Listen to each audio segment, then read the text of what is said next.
So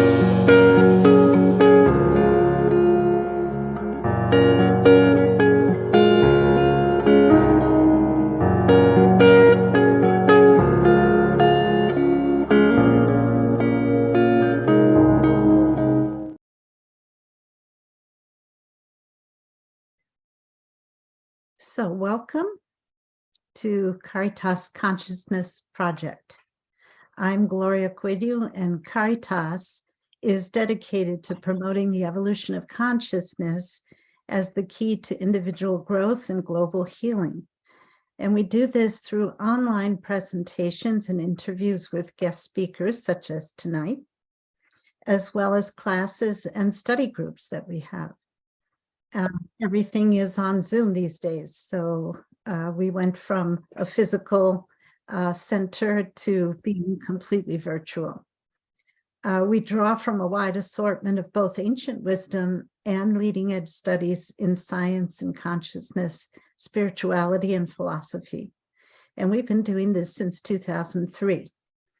And in 2020, we began recording our presentations on Zoom. Our video recordings are viewable through our website, caritascenter.org, and also on our YouTube channel, which is Caritas Consciousness Project. And I think we have about 90 recordings at this point. So as a nonprofit organization, we rely on the support of our members and donors to keep our program going.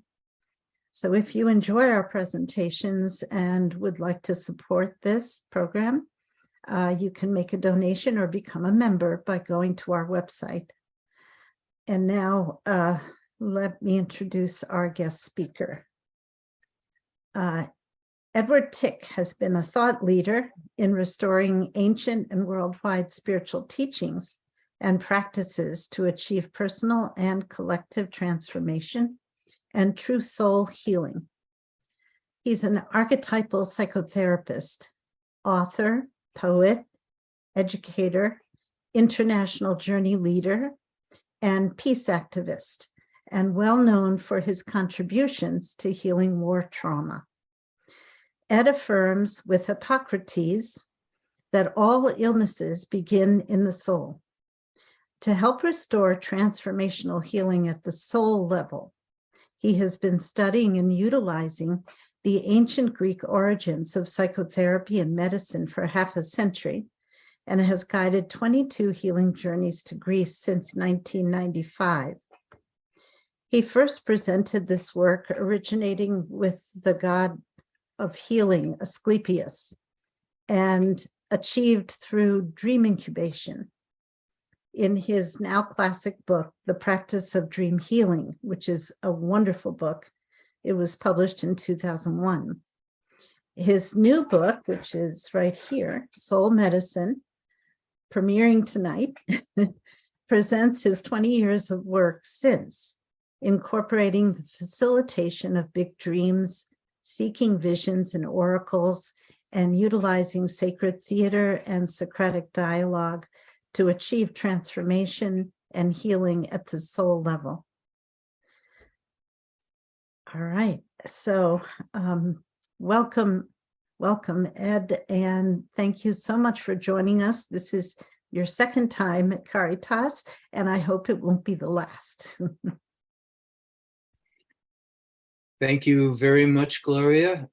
Bless you for the work you do and the consciousness and wisdom you're helping bring back to the world, and for founding and operating Caritas and living up to the title of Caritas, which is giving loving charity generously to our needy world. So I love your name, I love your center and what you're doing, and thank you very much for having me. So good evening, everybody. I'm really happy to be with you and excited to see you all. We have a good crowd. Right now, I'm on gallery view. I'm going to switch from this in a couple of minutes to share a lecture. But I do want to invite all of you, if you're not there, go on gallery view for a moment and say hello to each other. Hi, everybody. Look at all the good friendly faces and the smiles. Hello. We need to be community. We need to be together. And healing happens in community. One of the many problems we have with modern healing is that we're all treated as individuals.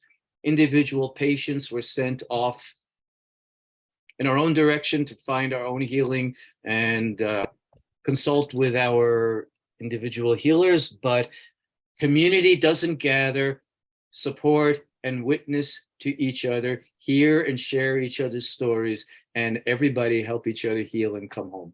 So we'll try to be a little bit of a community as much as we can in this way. So thank you all for saying hello. And I'm welcoming you all. And I see some people I know and some people I've traveled with to Greece or to Vietnam. So it's great to see you all and have this kind of reunion. And I also see lots, you too, thank you. I see lots of new friends and acquaintances as well, and happy that you're all here. Okay. So again, good evening, everyone, and welcome to the Caritas Consciousness Project. And I'm honored to be with you. As you know by now, my name is Ed Tick. And as Gloria shared, I have been working with this tradition and in this tradition for almost 50 years. But I have been studying the ancient and utilizing the ancient Greek tradition for seeking wisdom and for life guidance and for healing practices literally since I was a child. I don't have Greek blood, but I share the Greek spirit, the Greek culture, and I am penetrated by their versions of divinity, of the gods and goddesses. So I've worked extensively with this tradition for over 60 years now. As Gloria shared, I have an earlier book out called The Practice of Dream Healing. That was published 20 years ago, and that was my first presentation of the Asclepian dream healing tradition, which is the origins of medicine and psychotherapy in the Western world. And since that book, I've continued to research and study and practice these ancient techniques and broaden beyond Asclepian dream healing and incubation to include the other forms of healing practice that we have inherited from ancient Greece. And we will at least briefly cover those today. So with all that said, I'm going to jump in. Oops. Somehow, wait a minute. Okay, there we go. Okay, so we all know what challenged condition we are in today, and that there's the Ukraine-Russia war going on in that part of the world, and there are wars in the Middle East, wars in Africa and Central and South America, and tragically, our country, the United States, is at war also. And without going deeply into politics, I want to begin with a prayer for peace. So we won't talk about those politics. We all know them and we're all suffering from them. Every one of us is being traumatized every day by the news, by what's going on in the world and politics and climate crisis. And we really need to work together for peace and the restoration of spirit. So I've chosen to begin for tonight, I've chosen a prayer for peace from the ancient world. And as you can see, this little prayer is from ancient Rome. And this was actually a prayer inscribed on the temple of Janus. For those of you who may not remember, Janus was the two-faced god. He's always pictured as having two faces looking in opposite directions. So this was one of the yin-yang symbols of the ancient Mediterranean world. We're looking in two directions at once. There's war and peace. There's health and illness. There's good and evil. There's up and down, right and wrong. And all of those forces are with us all the time. Now, in ancient Rome, the Temple of Janus was right in the center of Rome at its height of empire. And whenever it was a time of peace, the temple remained closed. The gates to the temple were closed. When Rome was at war, the temple was open, hoping that they would get divine help. There was a 200-year period when the gates were closed. It's about the longest period without armed conflict that the Western world has ever had. And we'll hear it in the prayer. Most of the time, tragically, those gates were open and we're all working together to close them. So for not just for the ancient world, but for all of us, this is a prayer appealing for peace from the ancient Mediterranean world. May the gates of the temple of the two-faced God close and remain so. May counsel and speech, the tools of the guardian of peace, forever hold dominion over the weapons of strife. We need this. And this is also ancient wisdom. Counsel and speech, persuasion, discussion, meeting together in diplomacy to resolve our differences, not picking up weapons and harming each other and going to war. This is an ancient lesson that sadly humanity hasn't learned yet, and we're still trying. So may it be so. Oops. Okay, so well, as Gloria shared, I have been specializing in the healing of our veterans with severe combat trauma and moral injury. It's not all I do, but it's a specialty. And I lead pilgrimage is one of the healing practices that I use extensively. So as Gloria shared, I've led 22 healing journeys to Greece by now. I've also led 19 to Vietnam. And I've had, of course, many veterans go back to Vietnam with me, and some of them are in our gathering tonight. Welcome and bless you, brothers and sisters. Glad to be with you always. And some of them have gone to Greece with me as well, and we've used the ancient Greek tradition for healing of combat trauma. So I want to begin by telling you a bit of an extensive story about a modern soul healing of combat PTSD that happened on a Greek journey. The statue you see on your left is called Wounded Warrior, and it's in the Archaeological Museum in Athens. When our warriors stand in front of that statue, they say, "Oh, that's me. That's how I look and feel inside. That's what happened to my soul." The statue is not only about physical wounding. The word trauma comes from ancient Greek, and it meant a stabbing or piercing wound, like from an arrow or a spear.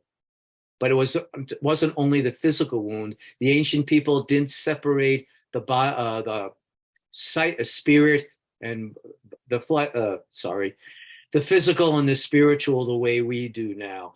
When somebody was pierced with a traumatic wound, that wound was to the body and the mind and the heart and the soul and the community. All of us are wounded, and all parts of us are wounded by violence. So when our warriors look at that statue, they say, that's me inside. You see, my heart was broken. My head was smashed. I'm not thinking right. My legs were cut out from under me, but I'm still a warrior, and I'm still trying to stand and serve and defend myself and my people. That's what they see. On your right are some warrior tombstones from the ancient warrior ceremony cemetery in Athens. So I want to tell you a story of one of our modern veterans healing through our journeys. And we'll use this as an example we can refer to during the whole talk. A veteran named John came to Vietnam with me because he had been through much therapy and he had done his healing work. And in his own words, I still traumatized. The light is out inside. The light is out. I don't have any joy in living. He was divorced several times, alienated from family and friends, really continuing to suffer, even though he had been through a lot of good therapy. He decided to come to Greece with me, and I'll briefly tell two major ritual practices we shared, conducted, that transformed his health and his identity. One day in Athens, after we had been there for a few days, I told him we were going to the cemetery, a piece of which you see on the screen, and this was going to be a day of ritual on his behalf. We walked to the cemetery called Keramikos. It is an old warrior cemetery that's right outside the ancient city walls of Athens. So the ruins are still within modern Athens, but not very much visited today. This cemetery would be like an ancient world equivalent of Arlington National Cemetery, where warriors, famous and ordinary, great and small, were buried and honored in their death by the people of Athens. We got there, and John was so moved and upset that he couldn't walk in. He couldn't even enter the cemetery. And he said, this is harder for me than even visiting the Vietnam Wall in Washington. Well, we did massage, we did meditation, we did deep breathing, a lot of support, and we finally walked in together. We went slowly and meditatively parading through the cemetery. When we got near the tombstones you see in the picture, we stopped, and John chose one of the warrior tombstones, and he just leaned against it. And he was really in pain, remembering his own fallen, remembering lives he had taken, feeling his anguish, and hurting and crying. And our group surrounded him. Some people gave energy healing. Some people did therapeutic touch. We all prayed for him. And as he was sitting there for a while in this anguish, suddenly it looked like he was hit by a bolt of lightning. He shuddered, his eyes opened, he beamed, and he said, I don't know what happened. I don't know what happened, but something just penetrated me. A spirit came in, or my own spirit woke up, or something's different now. So let's move on. We walked through the cemetery. We walked to the ancient walls and the ancient gate to ancient Athens. This was the site in ancient times where Pericles, the ruler of Athens, who was also the ruler during the Peloponnesian War, also the one who was inspired to create the Parthenon. This is where he stood, actually his own footsteps, where he delivered a very famous funeral oration in, I forget which year, like 3 something BC, over the fallen of the Peloponnesian War. We read his speech then. We talked about his observations about the importance of warriors to protect their homeland, to protect democracy and the country they love, and what moral warriorhood, protecting your home, really consists of. And then when we were done, we invited John to give his talk right there, in the same footsteps, which he did. He told his story, both during the war and ever since of homecoming. And the very last thing he said of utmost importance was to our group and to the Greek people who were listening, joining us, he said, from this moment on and forevermore, I am no longer a Vietnam combat veteran. I am a spiritual warrior whose service was in Vietnam. So immediately from this time in Keramikos, John's identity started to shift. Instead of being identified as a disabled Vietnam veteran, he's saying, no, that's only my service and my wound, but my real identity is like the ancients, as a spiritual warrior. And that began to shift everything in his psyche at that moment on. Okay, we continued our journey through Greece, and one of our later stops was the island of Kos, which was the home island of Hippocrates. We've all heard of him. It's the so-called the father of modern scientific medicine. Well, Hippocrates was from this island. He set up the very first medical school in the Western world on this island. But there was a huge, major Asclepian dream healing sanctuary on the island, where for hundreds of years before Hippocrates, they were practicing spiritual healing through dream incubation, which we will talk about at length later. And so we went to that island and we did a dream incubation on that island for John and some of our other travelers. Dream incubation is when we go into a period of intense deep reflection and solitude, where in the ancient world, people went to dream healing sanctuaries, and we know there were over 300 of them, and they received holistic healing of every kind, such as we receive in holistic healing sanctuaries today, but they were free, and you only paid, you gave an offering when you left for the healing. But they received acupressure and hydrotherapy and color therapy and astrology and poetry readings and tragic theater, all form nutrition, gymnastics, all forms of holistic healing. But that wasn't the final healing. That was to prepare them for the incubation, during which they went into a sanctuary reserved for no other purpose but this. They laid on a couch, which was called a klinikos. We get our word clinic from this tradition.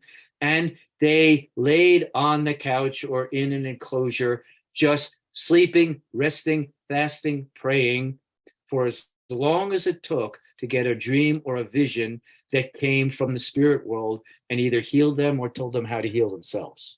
So that was the ancient practice, and we know it lasted for almost 2,000 years, and we have well over 1,000 testimonies from ancient Greek telling us of those healings, including many from warriors. So on the island of Kos, John incubated, and his night was like this. We had a supporter sitting with him all night long, from sundown all the way till the next morning. Whenever he would be done, he stayed in incubation. He kept having combat nightmares, as he did from his PTSD at home. But he'd have a nightmare, he'd jump up out of his sleep, upset, his eyes were wild, or he was sweating or crying. And his supporter would ask, "Are you okay? Do you want to stop this process? Are you done? Do you need to leave the incubation?" Every time he said, "No, I need to keep going," and went back to sleep and had another nightmare. I was sitting with him, from on the graveyard shift from 2 a.m. till dawn. And I was watching and supporting him during this process. When dawn broke and he popped up for yet another time, this last time, his face was beaming. He had a huge grin and he looked 50 years younger. And he said, "It's done. It's over." "Well, good morning, John, and glad to see you. And what do you mean it's over?" He said, "I don't know, but it's over. I feel done. Like all the nightmares are out of me. This night of intensive combat nightmares emptied me and cleansed me. So I'm a spiritual warrior who was in Vietnam for my service. And now I've been through a dream incubation and I feel empty and cleansed of my trauma." My friends, that was 10 years ago, and he's fine. John works with other veterans. He goes to VA hospitals to help other veterans in their healing. He leads his own trips to Vietnam now. He's done that for many years. So John has also become a healed healer who is a spiritual warrior who healed his soul through these ancient practices. And this is a model for what was done in ancient times and what we can still do today, and what you can even do on your own. Okay. So, we don't have a lot of time for this. I do have a few meditations as we go through, and I'm sorry, we're only going to stop for a couple of minutes as we pass through this, but I do want to pose these questions to you and ask you to ask them of yourself tonight and in your own inner work to heal yourself and others. So first matter for dream healing incubation and quest is this. In the ancient Greek tradition, we turn to each other for healing and help when human sources can give us the healing. And when we couldn't, we were taught to turn to divine sources. The spirit world, the gods and goddesses, God, can heal us when we don't know how to help and heal each other, and we need greater help. So I invite you to ask yourself, what intractable wound do you have that you can't find healing for? Or what spiritual challenge? What question about your own destiny? Or what deep healing of your body, your mind, your heart, your soul, your family, your community that you have not been able to heal yet? What healing issue do you wish to bring before the God powers of healing? Ask yourself this, and it is possible you can even get answers tonight as we go through this, or when you go to sleep tonight.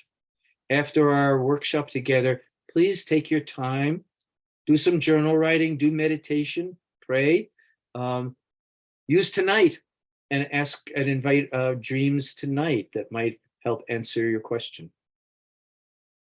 So please do ask, what am I seeking to heal that I haven't been able to heal yet, and I need divine help to achieve?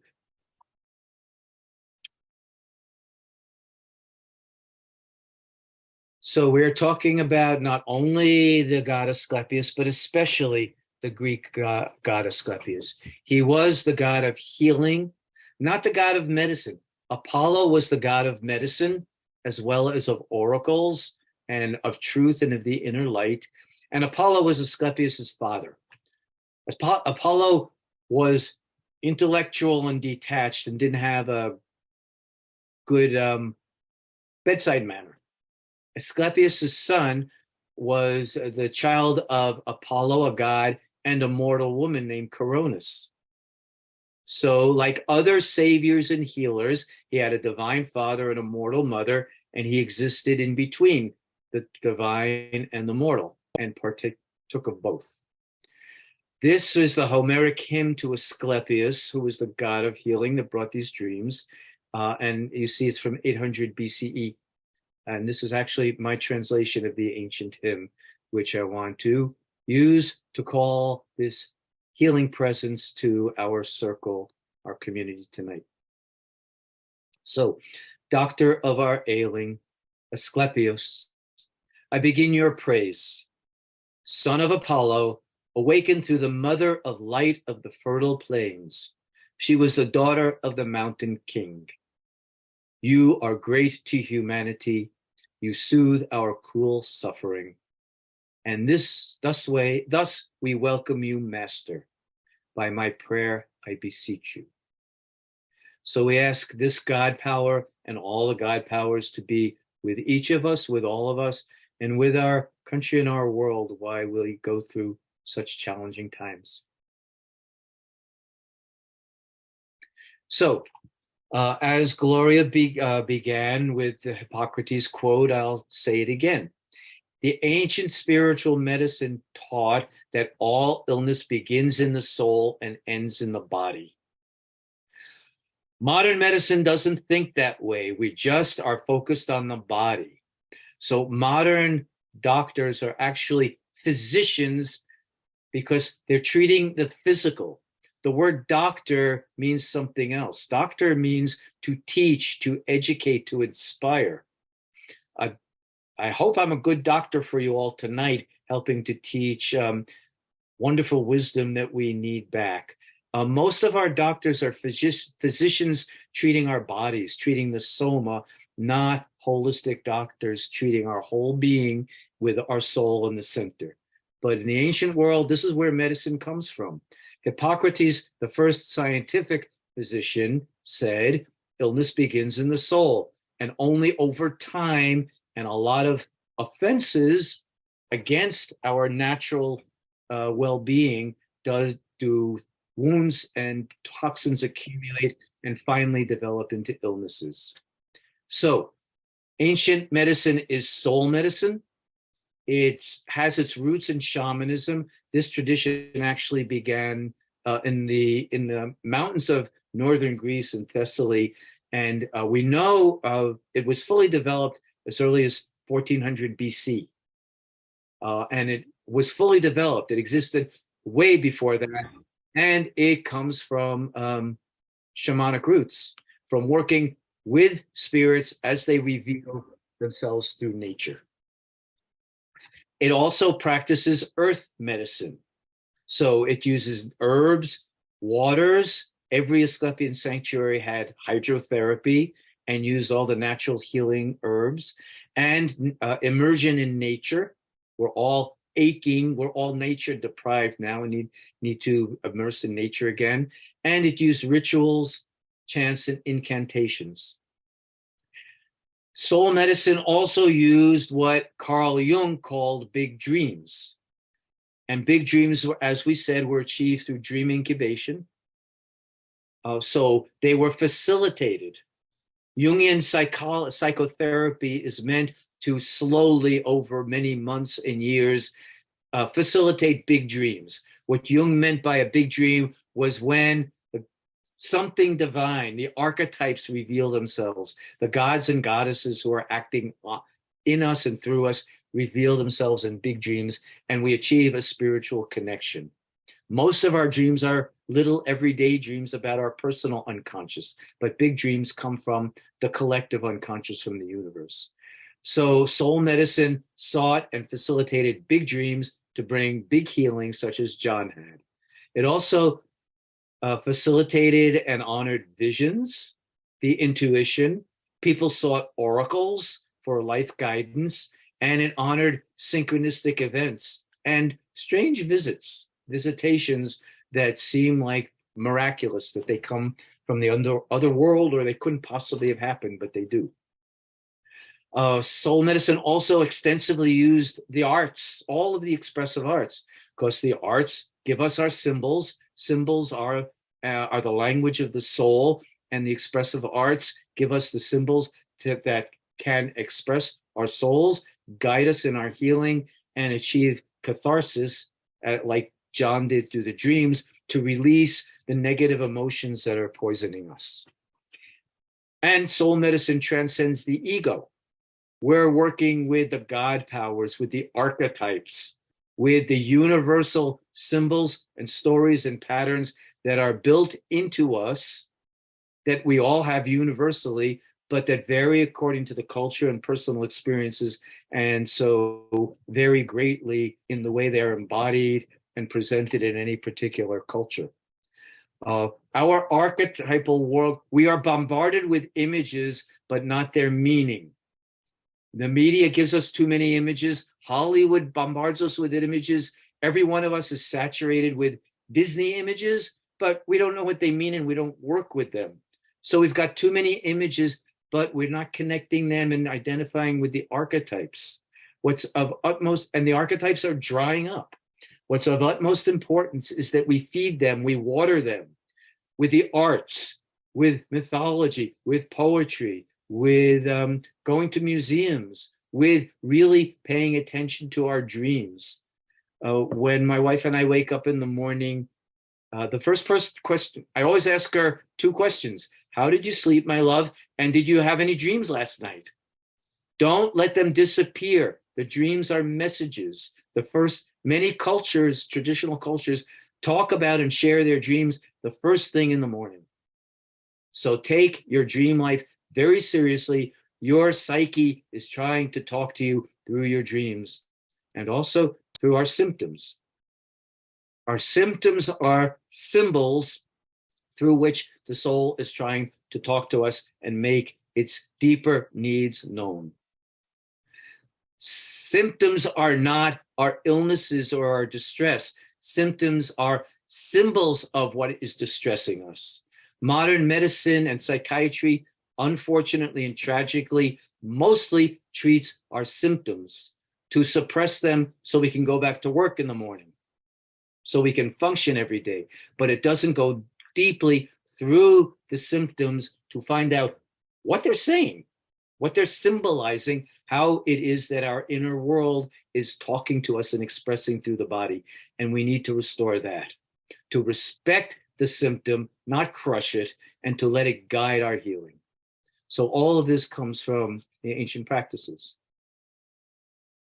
And In our modern world, our modern words for healing also come from this tradition. These are all ancient Greek words. Psyche means soul, not mind. Logos means the order and meaning of the cosmos. So psychology is not just the study of the mind as we learn in our modern world. Psychology is the order and meaning of the soul, and that's what we work to restore.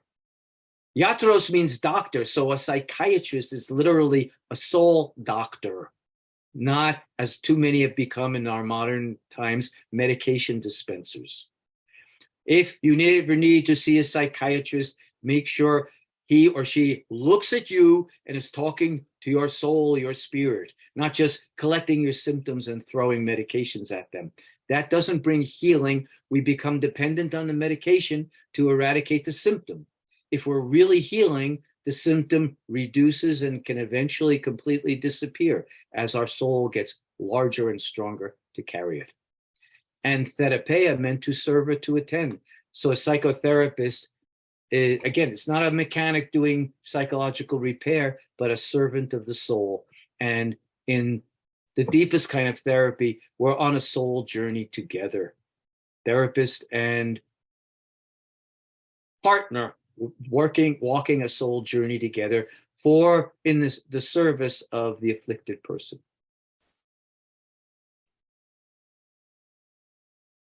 And we're talking about spiritual healing, so there are many ways that we access the transpersonal. Now, I want to mention, we all know this, that psychedelics are becoming legalized now, are being used in psychiatrically, are enabling people to have some of this kind of healing, breakthroughs to the soul, where the ego gets out of the way and we are flooded with cosmic or universal or psycho-spiritual images and experiences. That's good and necessary. However, we're still dependent on the medication, and it's still being administered largely through the medical system. It's not the only way we can achieve spiritual vision. So if we don't use those medications to have those breakthrough visions, we also access the transpersonal through big dreams, as we're saying, and through oracles, through visions, and through miraculous or strange or synchronistic events. All of these happened in the ancient world. They're well recorded in history and mythology. They're throughout the Bible as well, and all of the sacred literature of the world and mythology. And they can all be achieved without substances, but with all of these methods. Radical ritual that reduces or temporarily erases the ego, so the cosmos comes through. Accident and trauma can break us open to the transpersonal world. They can occur spontaneously, just strange events that bring us guidance and lessons that we need and weren't expecting. Pilgrimage itself, quest and pilgrimage, are ways we can access the transpersonal, and pilgrimage too has been used forever around the world and since ancient times. Native American dream vision questing, the Aborigine people doing their walkabout in the outback. All these are quests and pilgrimages to remove us from everyday life and immerse us in nature and in a culture that is spiritually based and break through to the transpersonal. So, of course, it also can happen in sleep through our dreams and in extreme situations like extreme sports. And it also does happen sometimes in combat, a most extreme physical, emotional, spiritual condition that can actually cause a breakthrough and an opening.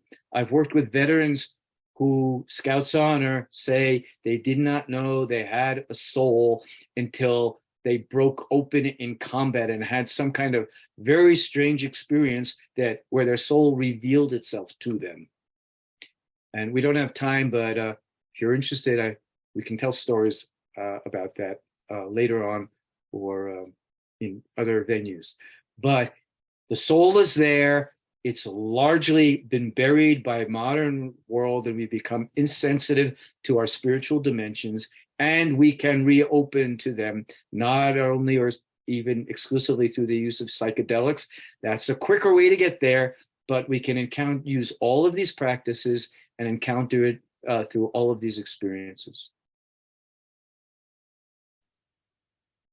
So, next, very brief meditation for me to ask you this question, and you can use this for yourself now, but as we go on. Everybody has a safe place, a sacred place inside. It may be someplace you've visited that's really special to you. I will have a lot of sacred places in Greece, but I do, in my meditations and my dream life, go to one or two of them that have touched me most deeply, where I know my soul is at home. Your soul has a home, and you may know where that is, somewhere on this earth or in the inner world. So when you quest and when you meditate, and right now, briefly, I invite you to imaginally travel to your safe place that your soul chooses, where you know you are safe. You are inviolably protected. You're in asylum, which means absolute inviolable protection. No violence can get to you. And the spirit world is there and talking to you, and your soul can open up and talk to the spirit world. So know your safe place, and in your imagination, in your meditations, I encourage you to travel there anytime you want, as often as you want. Before you go to sleep, when you wake up in the morning, start your day with meditation and go to your safe place instead of rush off and immediately go to work and prepare for the stress of the world. Do constantly bring yourself to your inner safe place and use it for not only for relaxation and mindfulness for sure, but also to look for the breakthroughs of spiritual wisdom and presence that we're talking about. Call your totem animals, call your personal spirit guides to your safe place, and really enter deep imaginal dialogue with them and get the wisdom that they have for you.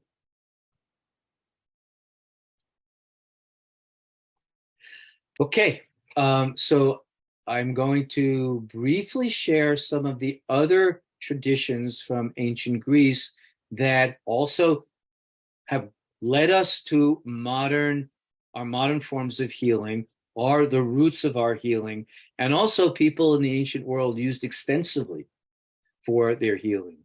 So first, for briefly visiting with Socrates. Socrates was the one who taught us the meaning of soul that we have today. Psyche, as we said, is an ancient Greek word, psyche. Before Socrates, we're not sure what people thought of that, but people believed that it was more something like a ghost, kind of just a shade, an impression of the person that was pretty insubstantial and disappeared when we died, or went down into the underworld to Hades and became one of the shades. So the shades of ancient Greek mythology were like the leftover bits of soul when we die. Socrates said, no, the soul is our spiritual center. The soul is what we must live by. And the soul is that which teaches us to seek what is good and what is true and what is beautiful. And he lectured the people of Athens to stop giving all your time to money making, instead care about wisdom and truth and the good of your soul. He taught people to care about what their soul wants rather than what their pocketbook needs, and to really pay attention to that as the first matter. And we have the phrase moral injury now that in about the last 20 years has become entered into modern Western psychology.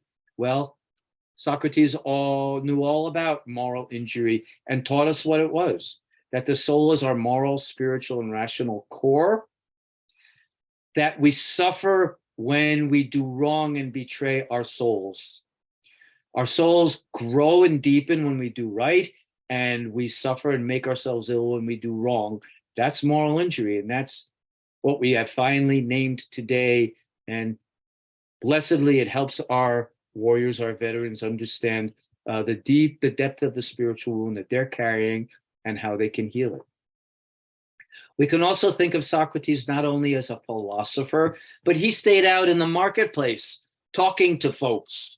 He didn't retreat. There was no academy yet. That was later. Plato invented the academy as a withdrawal from the wounding, stress-filled world. But Socrates stayed out in the marketplace talking to people, dialoguing with people. Socrates' teaching was that we arrive at truth through dialogue.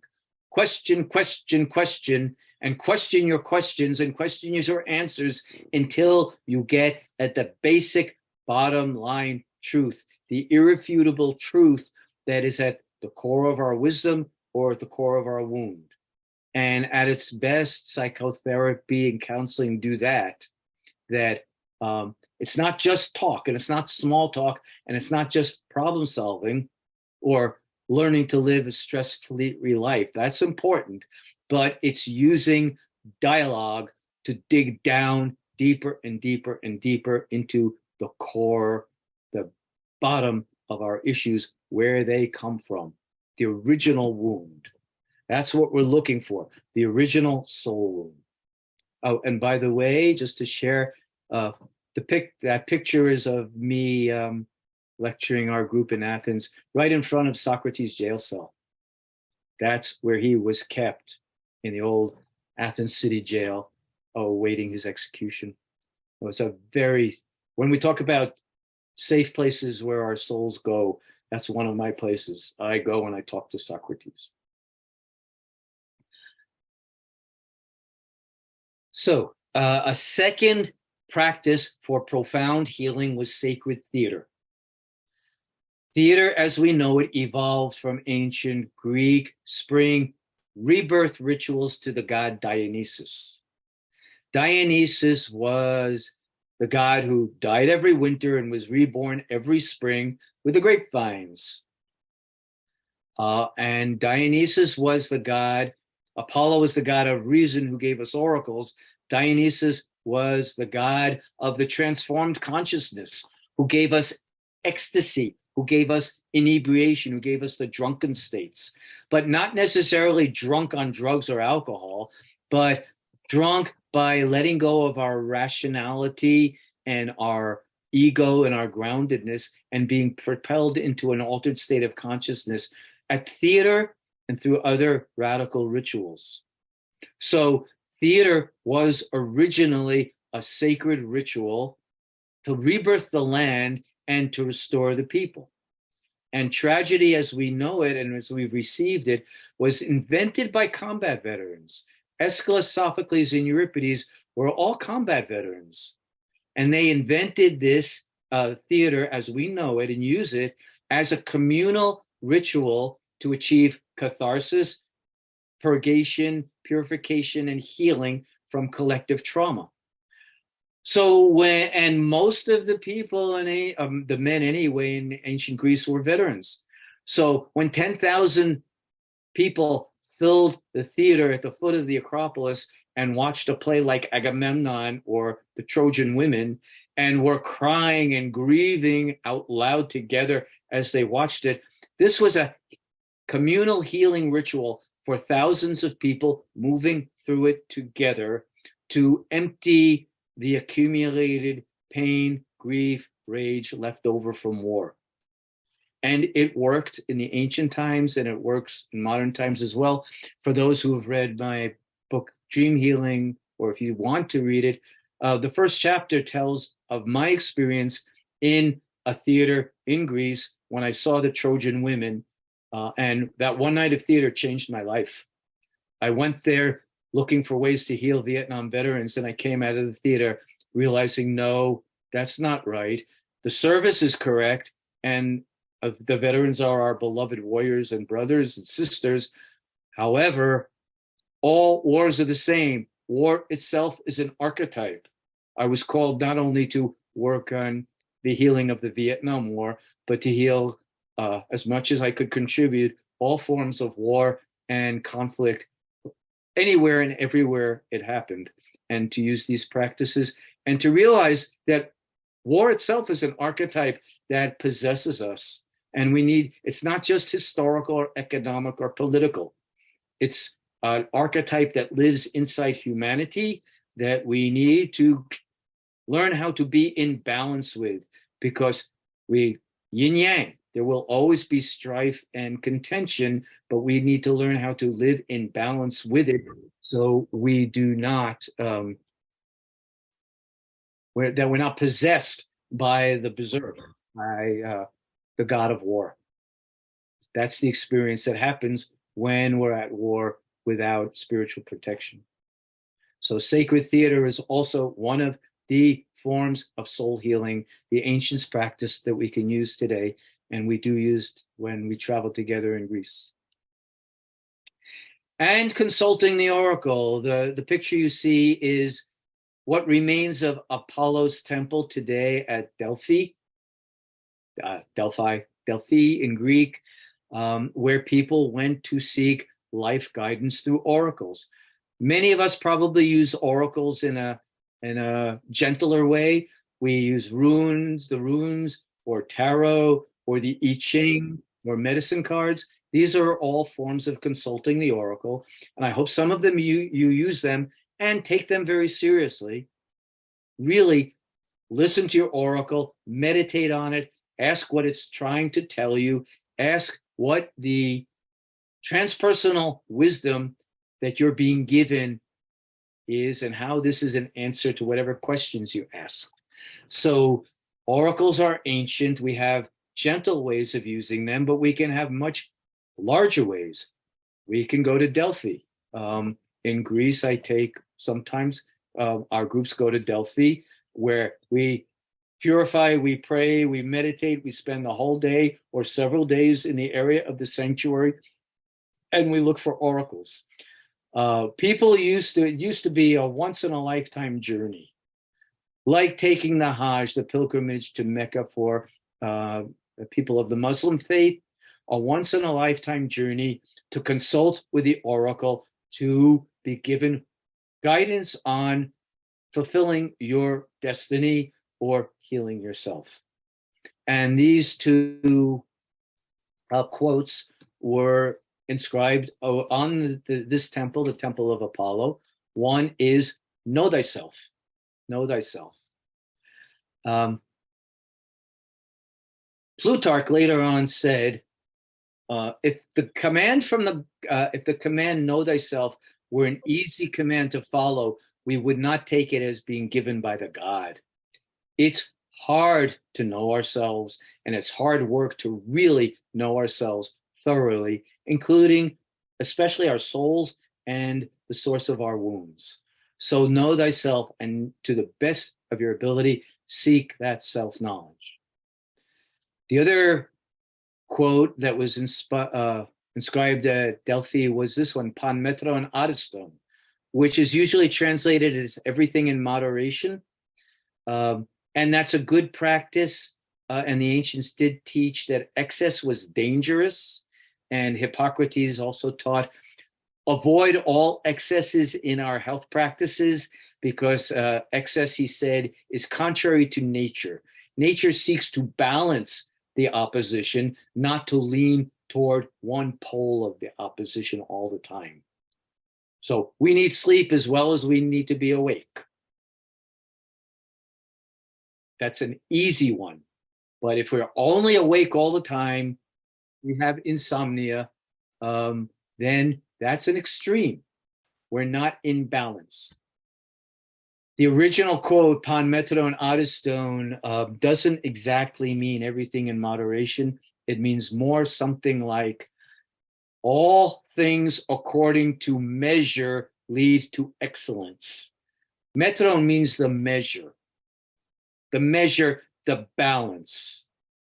Maybe it may not be moderation. It may be the extremes are both really intense and strong, and we're in the center feeling the extremes, but not giving in to one or the other, not being controlled by our extreme emotion, but holding on to the measure, keeping everything in balance. So these are two parts of wisdom given by Apollo when we go to receive the oracle, and the oracle is meant to help guide us toward practicing this.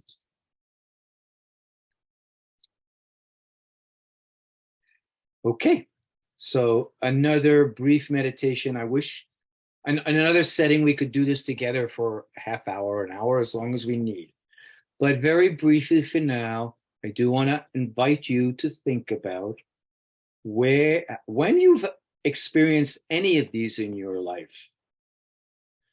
Some of my friends out there are dreamers, and they have many dreams all the time. And I know some of you have had big dreams as well as lots of little dreams. But for all of you, ask yourself, and it'd be wonderful to list it to journalists, to really remember these matters. Where, when, and how have you ever experienced big dreams, oracles, visions, and synchronistic events? I'm sure some of you remember when you dropped acid in college, as we're talking about the use of psychedelics again. In full transparency, I can remember my college journeys also. However, I remember a big dream I had when I was 4 years old. I remember it so vividly that it still continues to shape my life, and I continue to consult it. I remember a vision I had when I was wide awake, but in the middle of the night when I was 4 years old. It awakened my soul. I didn't know it then. I didn't have the language, but I knew I had been awakened and everything was different for me. So remember and record your big dreams, oracles, visions, and strange events. And please go back to them. Draw on them again and again for life guidance. And share them with people. Share them with a loved one you trust. Share them in therapy. These really do belong as part of therapy. Don't exclude them. And if your therapist or your counselor isn't comfortable talking about spiritual matters, you can insist on it. Psychotherapy is serving the soul. And all of these are experiences of the soul that reveal it and bring us closer to it. So they're really critical and stand out in life as more important. The big ones, the good ones, become some of our most important and lifelong guiding memories. So I urge you in meditation, in your dream work, in your quiet time, return to these, and in your future healing and growth work, seek them in every way you can, small and large.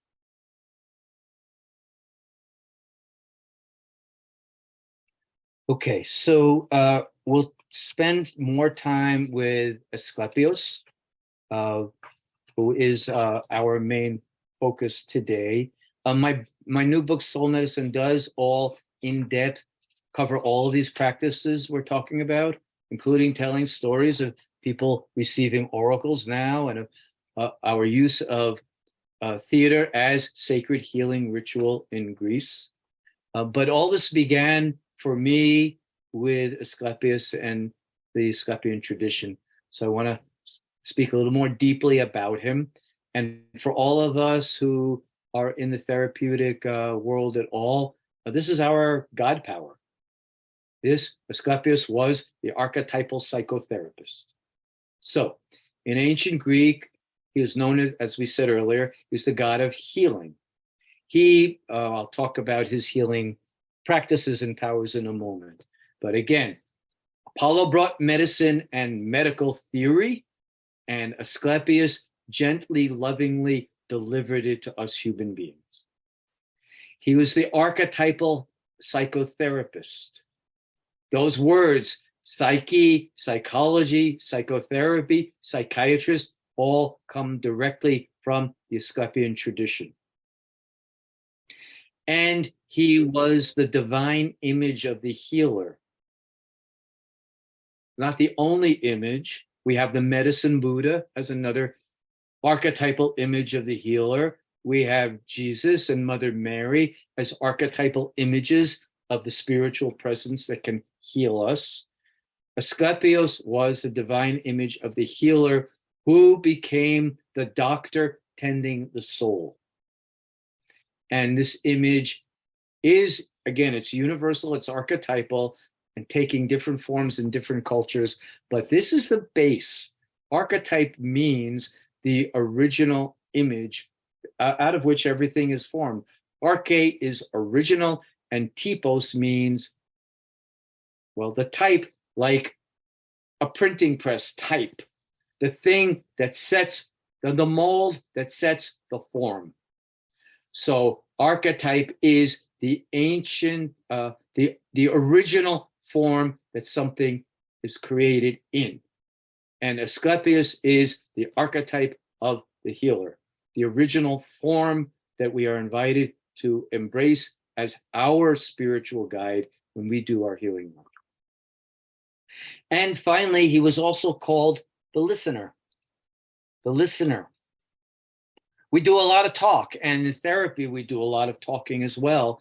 What we don't do enough of, either in the counseling practice or even with each other, is deep listening, putting ourselves aside, putting our interpretations aside, putting our urgency to help the person who's in front of us aside, and really, really listening as deeply and openly as we can to what their hearts and souls are saying.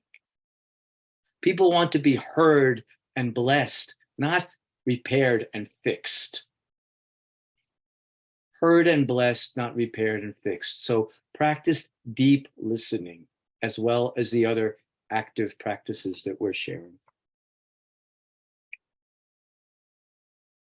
So Asclepius had many gifts that he used in the healing tradition that came from different sources. As we said, Apollo, with the god of medicine, was his father. So from Apollo, he learned medicine and prophecy and the arts. Apollo was the friend of the muses, and the art of interpretation. We suffer so much today from misdiagnosis. We all know that there are very thick books for medical and psychological diagnoses that have hundreds, thousands of diagnoses. And usually when we go for a consultation, we're asked our symptoms and then they're matched to the diagnosis. That's not interpretation. That's not deep listening.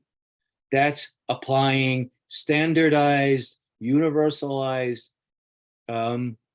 categories to us as individuals rather than listening to us and what we're trying to say. I had spinal stenosis, and for 5 years I was looking for healing for it. I could not find it from the healing profession. In 5 years, one doctor once said to me, "I'm not looking at your MRI and I don't want to hear your diagnosis. Just sit down and talk to me. I want to hear your experience." That's the only doctor that was helpful to me in 5 years of searching. And that was helpful enough so that I actually didn't use his services. His review of my experience confirmed to me enough that I knew myself enough so that I could direct my own healing. And Hippocrates, the original scientific physician, also said, you'll like this one, he said, "Any person who isn't their own doctor is a fool." Doesn't mean that we don't use doctors. Of course we do. They have expertise that we need and we consult with them. But ultimately, we need to be the director of our healing enterprise, not the physician or the expert outside of us who's telling us what's wrong with us. We have a right to say, "No, you're wrong," or "I think that's a misdiagnosis," and you don't hear me. So we need to be our own doctors, and we need to be much more in charge of our healing process. So that much of that comes from Apollo. His mortal mother Coronis gave him connection to nature, to the earth, and her name means light, corona. And so she was the light of the feminine and the earth and the source of life itself that filled Asclepius and gave him balance with Apollo.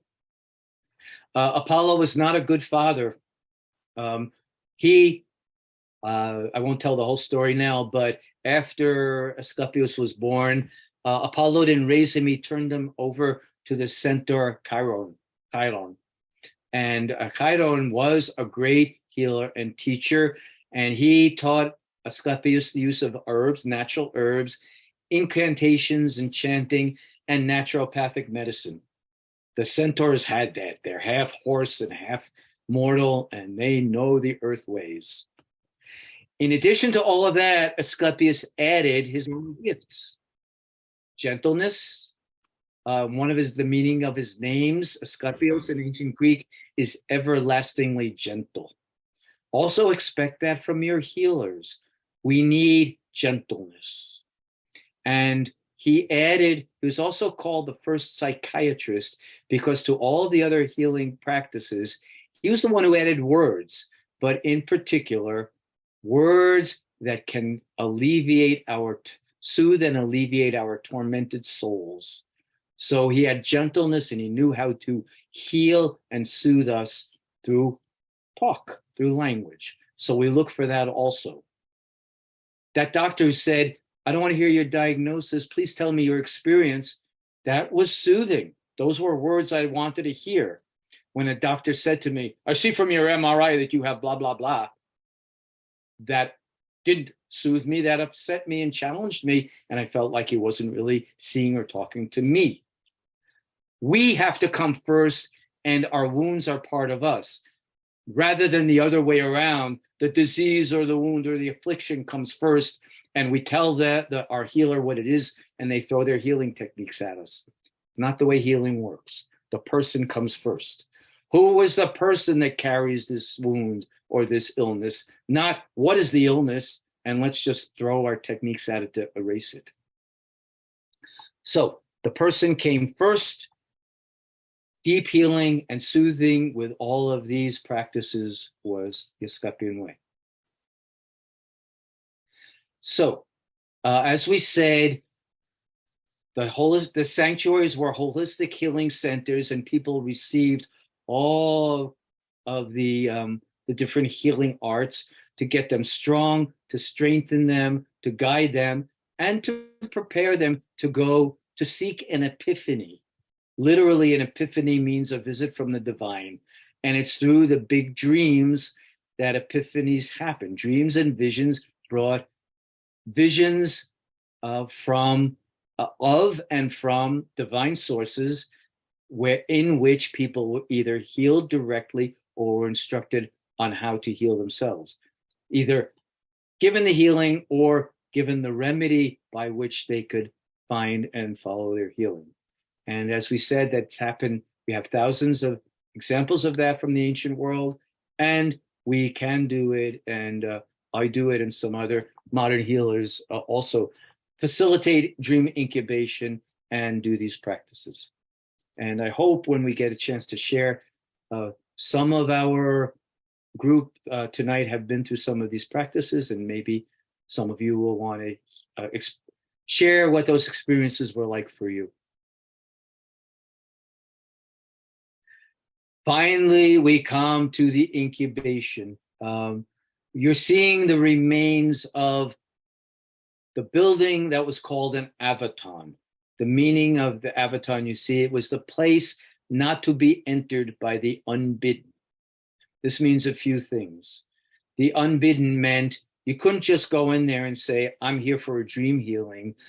There had to be signs from other dreams, from visions, from some kind of experience that you had through your search for healing that called you into the avaton, that told you now is the time to bring yourself before the divine powers. You're ready and they're ready to meet you. And through this practice, you can meet them, encounter the divine, and achieve your healing. So you see just a small piece of the avaton that remains from one of the ancient sanctuaries. And we use that. When my groups visit Greece and we visit Epidavros, we go in there and we can't stay there overnight. It's a larger ruin site, but we stay there for a long time in meditation, taking naps, doing imaginal journeying, following our guide, doing guided imagery with each other or ourselves to encounter these sacred images from the ancient world and see what they have to teach us.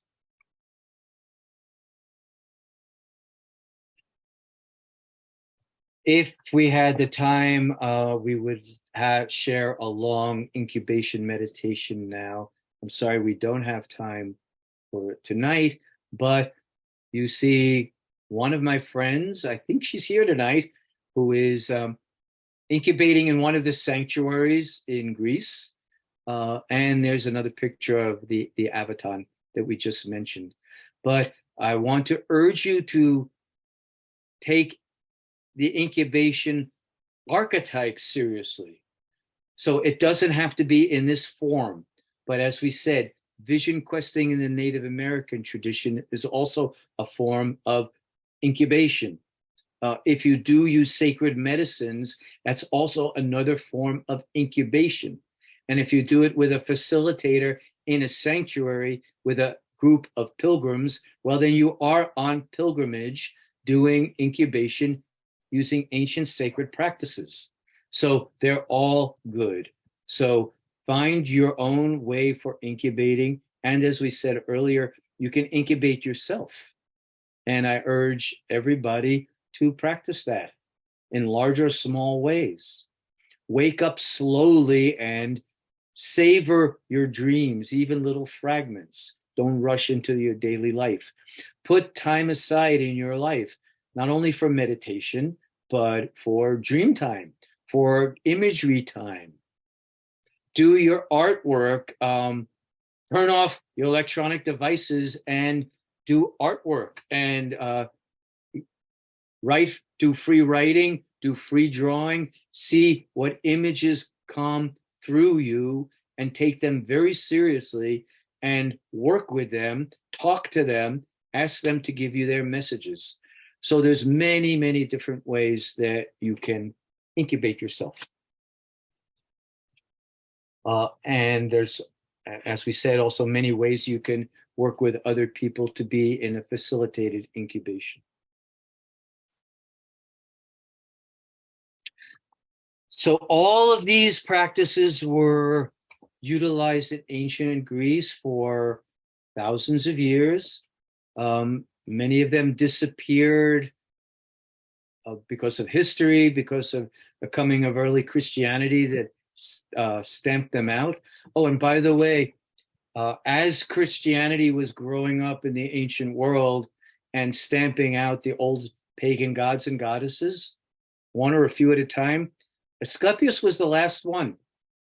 Asclepius as a pagan god that people worshipped and practiced his ways lasted until about 400 or 500 AD or CE, the Common Era. He became the most popular god. And when the others faded, he was also considered a savior. And when Christianity took over, well, they destroyed some of his sanctuaries, and some of his statues, but they saved some. And they built churches where he had sanctuaries. And some of the early Christian statues of Jesus were statues of Asclepius that were renamed. He's in a robe, he's walking with a staff, and he's got a robe and sandals, and he's walking among the common people teaching them. It was an easy transition from Asclepius to Jesus for many people. So, in restoring the soul in the ancient practices,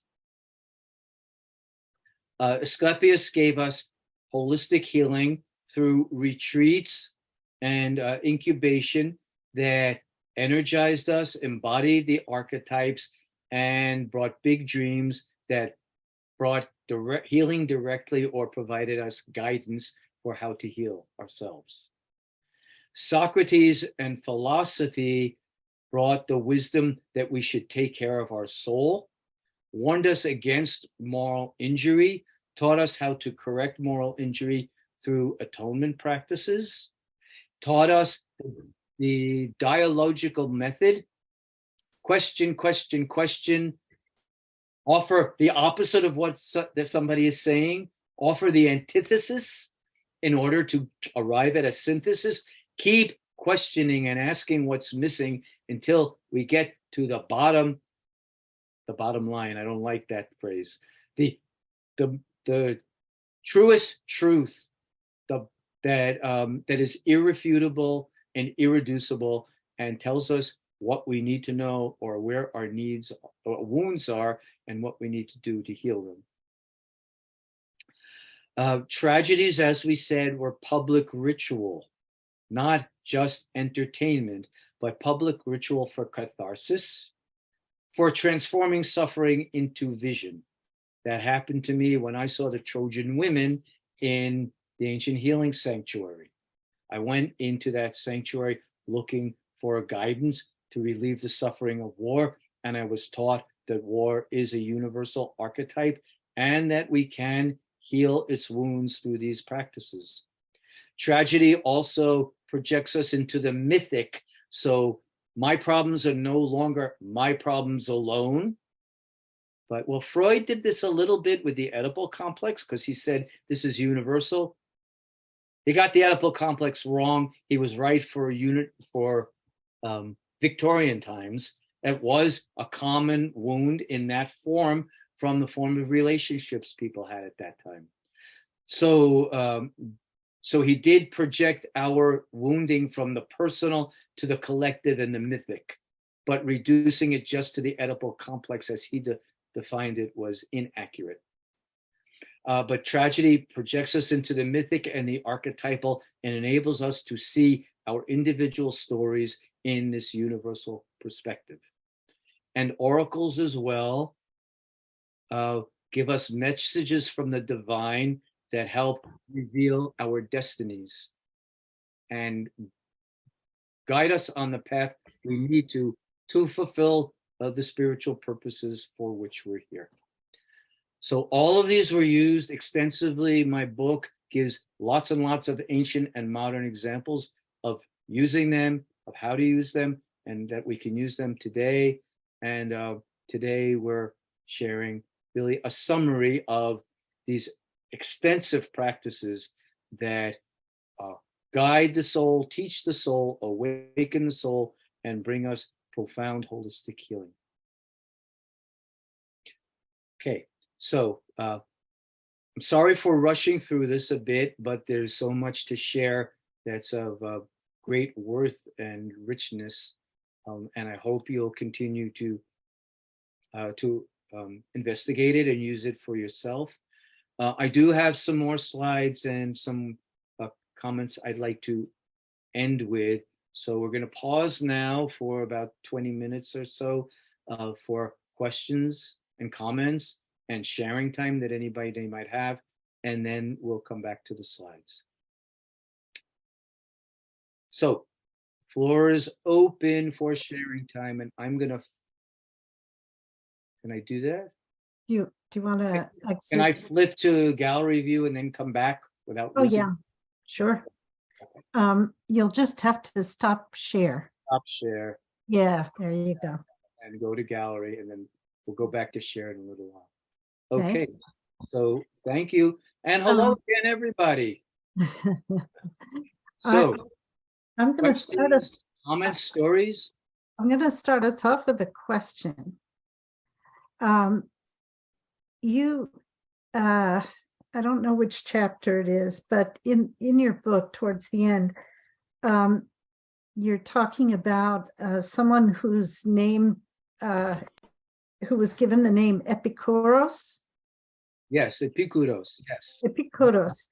Yes. And it says he works with other healers and artists for long-term vision and plan. He hopes to create an Asclepian using all modern means, testing laboratories, blood, urine, ultrasound cardiographs together with the ancient knowledge of the priests and Asclepiads. And I'm wondering if there's any update on that. Is Sure. Thank you. It's so very wonderful. exciting. It's very exciting. It's wonderful to bring that up. So yes, I can share an update, not just from Epicurus. By day, his name is Yorgos, and he's a holistic nurse. And in the evenings and on weekends and in sacred work, his sacred name is Epicurus, which means something close to he who joyously teaches the young. And he does. So Epicurus was born with healing powers. He's been healing people since he was 4 or 5 years old. Yeah. And he is the kind of a shamanic healer who absorbs other people's poisons and lets them pass through him to empty the patient and pass through him and then release them to the universe. He also conducts, and he's been doing, so there's more update.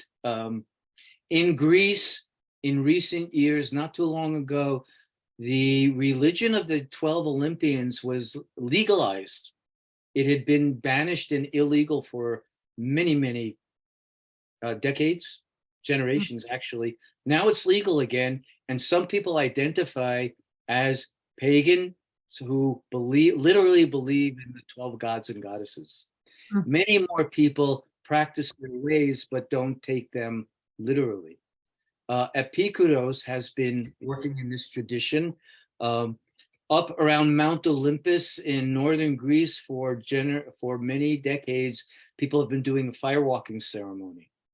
Epicurus has brought that to Athens, and he leads firewalking ceremonies right in Athens. When I was in Greece in November, I did the firewalk with him. I participated. This was his 63rd firewalking ceremony.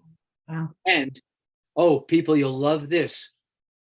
We built the bonfire in downtown Athens on the site of Plato's Academy. Wow. Yeah, can you imagine going to Central Park or any other major American park and cordoning off an area and building a huge bonfire and 50 people gathering and doing sacred work there? And the police and the authorities respecting it and protecting it and blessing you for doing it. Wow. So that's going on in Greece. Wow. So with Epicurus, I did a firewalking ceremony, and then we traveled south to a temple of Poseidon, and we did a day-long vision quest in a remote cave of Poseidon. It's very difficult to get to. And we had dreams and visions and meditation and baptism ceremony there. So these are some of the ways that the ancient ways are being practiced. Beyond that, I am happy to say that my book, The Practice of Dream Healing, which was published 20 years ago, was also translated into Greek and published over there. And it's more popular there than it is here because it's their tradition. Yes, of course. And bless the Greek people. I love them so much. They do give thanks to me for helping bring back the ancient ways. So other people, Greek healers, are now working in their ancient traditions. People are bringing back the Eleusinian mysteries of Demeter and Persephone and going to Eleusis to practice them. And I take my groups there sometimes as well. We were there in November. People are practicing the Orphic mysteries again. There's a lot of work using theater for healing and restoring the sacred dimensions of theater. So all of the practices that I mentioned as having their origin in ancient Greece and as ancient Greek healing practices are being restored today by modern healers. Epicurus and others have the dream of eventually creating and facilitating something like medical tourism, that we go to Greece, combining the ancient practices with the best modern scientific medicine, using them together in tandem to get the best understanding of the individual, and using all of the practices in unity to bring about holistic healing. So it's happening piece by piece, not all at once, but we're moving in that direction. One of our colleagues, who is a holistic psychiatrist, is building an avatar and a holistic healing sanctuary in Belize. Oh, wow. There are several contemporary dream healing sanctuaries. We have holistic sanctuaries like Omega Institute or Excellent Institute, but they don't operate fully this way. Right. You go and you sign up for one or another workshop, and no offense, but they're expensive. Everybody can't go there. But Right. there are a few in Spain and in Italy, and the one in Belize is meant to be free and open to everybody, just operating on donations. All of the ancient sanctuaries in Greece operated that way. You give a donation for the healing you've received. And it worked, and there were so many healings, and people were so grateful that there were 300 sanctuaries existing for almost 2,000 years. Yeah, that's just amazing. So We it's have happening, some it's in questions. process, it's not, we haven't arrived there yet, but a lot of Yeah. us are working toward it. It would be a dream come true. Scott Silverman was asking, did you ever read Carl Karenyi's Karenyi. work on Asclepius? And if Yes. so, what did you think of it? Of course. Karenyi's work, I'll say a little more. Asclepius seems to come back to the world when we are in the deepest trouble. So he came to Athens during the Peloponnesian War and the plague, when Athens was ravaged. And that's when the Asclepian sanctuary was built under the Acropolis. About 150 years after that, Rome was in plague. And Rome sent an envoy to Epidaurus to actually do an incubation for the whole civilization. And that envoy received a dream vision that told him to bring the sacred snakes back to Rome and build an Asclepion there. So he did. And it helped heal Rome from the plague. And if anybody has been to Rome, there's an island in the Tiber River that still has the remains of that Asclepion on it. I'm sorry, I forgot where I was going. I went to the ancient. Oh, well, the question was whether you were familiar with his work. Oh, yes, I'm right. Thank you. So Karenyi. So Asclepius comes back during troubled times. He was forgotten for millennia, and he was rediscovered at the end of World War II by Karenyi and his book, which is called Asclepius, the Divine Image of the Physician's Existence. So Karenyi studied Asclepius poetically. He traveled to all the sanctuaries as I did, and his book is really beautiful. It's a beautiful, intuitive, poetic interpretation of Asclepius and what happened and how he practiced the healing. That was one book. The Jungians, and he was in Jung's circle. C.A. Meyer, Jung's disciple and follower, also rediscovered Asclepius this way. He had a patient who came in with a weird dream, and the dream was one sentence and the sentence was, the greatest thing he gave us was Epidaurus. The patient didn't know what it meant, and Dr. Meyer didn't know, but they both went on a search that led them to the Asclepian tradition. Meyer researched it. He understood that this was actually the origin of modern archetypal psychology as Jung is practicing it, only they did it in intensive ways. You went for dream incubation, whereas modern Jungian psychology is more like a slow trip, 1 hour at a time, to slowly, gently awaken our psyches so we can have big dreams. Whereas in the Asclepian tradition, you immersed in the sanctuary and were given all of the practices to radically open your psyche to deliver the big dream quickly. So Karenyi's book, Meyer's book, Modern Psychotherapy and Ancient Incubation, and the Book of Testimonies, just called Asclepius. And that's a really fat book with 1,000 testimonies. It's Asclepius, written and translated and written by the Edelsteins. These three came right after World War II, as if Asclepius was trying to come back to the world to bring healing. Jump to now, and I don't know why he came. Well, maybe this is why he came to me and some other modern healers. But Gene Houston also does Asclepian incubation work. Stephen Larson does it. They have, both of them are pretty well known and have really important books on the subject. Robert Moss, also a well-known dream healer, also does incubations and draws from this tradition. So several of us are using this tradition and trying to bring it back in our world that is so troubled. And Karenyi was one of the first pioneers in this. Could I add a follow-up question? Scott? You hear me? Okay, yeah. All right, go ahead. And Jan, I see you. You're next. So I wonder if you have anything else to add. You've been showing us the serpent imagery, but one of the things that fascinates me is the role of the dog as servant, companion to Asclepius. Would you have anything to say about that? I sure do. Thank you for that, Scott. Well, we have the cliche that the dog is the human's best friend. And that's true in so many ways.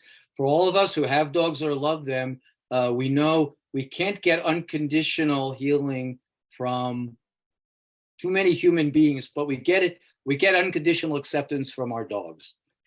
So dog is very friendly. There's a wonderful Seneca myth about the origin of the dog, that when human beings learned that all humans and animals all once lived in peace together, but when human beings got the taste for meat, all the animals fled and developed their own language, at which time the Creator looked down and was sad because Creator wanted a world to be at peace. So then we were given the gift of the dog to be the animal that connects us back to nature, the one that's friendly and can be the messenger between us and the natural world. So there's a lot of tradition about the dog. But more particularly in the Asclepian tradition, the dog sometimes did bring dreams and visions and appear that way. Yes, that's so. The dog also is a messenger. Often we said that people had to be called into the abaton to do their incubation. Dogs often appeared either in physical reality or in dreams to tell people, to guide people to Asclepius and tell them, come on, it's time to come in and dream now. And we've experienced that in Greece in some really strange and interesting ways. Just one example of many is that one year we were at Corinth, which did have a sanctuary, but it's a major ancient site. Corinth was a major ancient city. When we got to Corinth, we had a man who had a severe life-threatening disease, and he was intending to incubate. He was here on this journey for healing because doctors told him, this is fatal and you'll probably die from it. This was on my first journey, by the way. So he was expected to die back in the 1990s, and I'm happy to say he's alive and well and thriving today. So this stuff works. When we got to Corinth, this man, Dave, separated from the group to be on his own to do some meditation and prayer. Well, as he was hiking, a strange dog just came out of the countryside, out of the wilderness, and attached to Dave, followed him on a very long, arduous hike up a mountaintop and up to the top of a ruined site that was half crumbled up on that mountaintop, and stayed with him all the way through his hike and back down the mountain. So that dog was with him all day, as long as he was away from the human community. And when he got back down below and to rejoin our group, then the dog just trotted off into the countryside to disappear again. That night, Dave had an Asclepian dream, a big one, and then several more in the days following. He had one that was the night before we arrived, where we were going to do the incubation.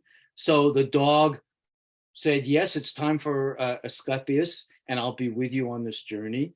Then he had a big dream before incubation. Then we did the incubation, and he had yet another big dream, and both of them contributed to, well, healed his blood disease such that what the doctors thought were going to kill him, his body, mind, heart, spirit, somehow entered into a new dynamic balance so that he could handle the blood poisoning that he was accumulating, and his body could clean it itself. Wow. So really, that was 1995. So 28 years later, he's alive and well. And the disease, well, medicine says it's in remission. That's fine. If it's in lifelong remission and he lives a good life. Permanent remission. Yes, permanent remission. We're happy with that. So, Scott, thank you for the question. So, and let's emphasize the snake, the dog, and the cock, the rooster, were Asclepius's 3 healing animals. Others can come and serve him as well, or serve us as well, but those were the main ones that showed up again and again in that tradition.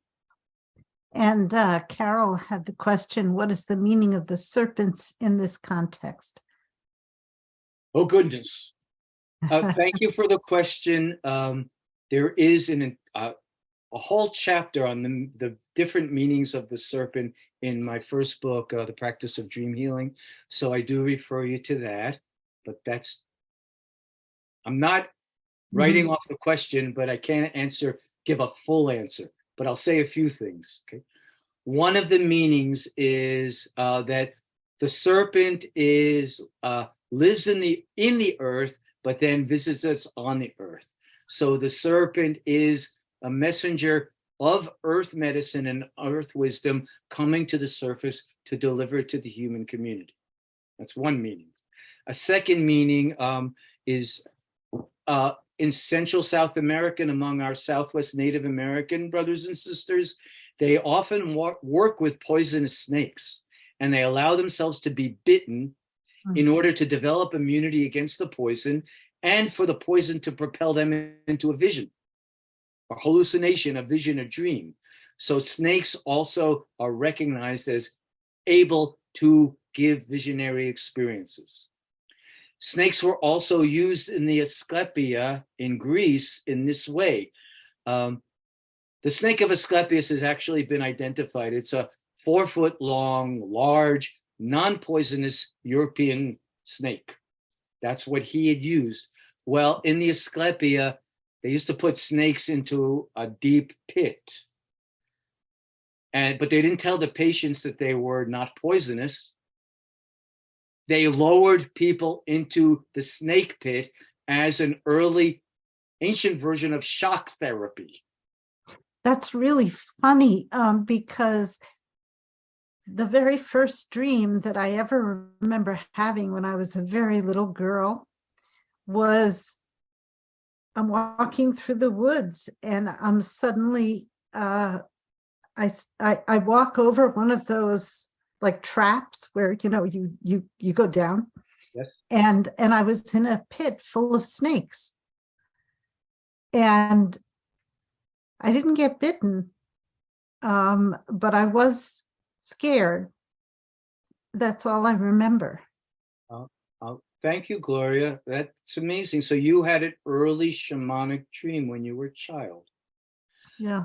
And okay, so you were scared but not bitten, and you maybe don't. I was not bitten, and I don't think I was terrified. I was just kind of nervous, like, what are all these snakes doing here? So how would you answer that today? what what what did those snakes bring you? What did that dream bring to you, for you? Well, snakes have so many different meanings, transformation and decisive action and choices and, different things. So, when I look back on that dream today, well, I often think of Asclepius, because it was his symbol, but also of medicine, of, I do energy healing. So it may have had something to do with that. And yeah, it was interesting because I studied with Jeremy Taylor for many years, and he was a wonderful authority on dreams. Yes. And I remember him saying that that snakes have to do with life choices. And if there are a lot of snakes, there are a lot of choices. That's So very true. Yeah. This came at an early time in your life when many choices were open to you. I mean, I was about 5 years old, maybe, Yeah. So I had my first dream vision at 4. You had one at 5. It's wonderful. Mm. The other thing I'll say about snakes to continue to respond to Carol is that it's shedding. You're right. It's about transformation. It's shedding our old skin. Right. Yeah. Shedding our old skin so that we go through a death rebirth experience. Yeah. And quickly, 2 snake visits I had. The morning I received notice from Inner Traditions, the publisher of this new book, the morning I received notice that they accepted it and wanted the book. Before the mail came, before my email came, I woke up that morning and there was a very long snake skin on my front stoop. Interesting. Yeah. I had never seen that kind of snake before in my home territory. And it was really long, like 3 feet long.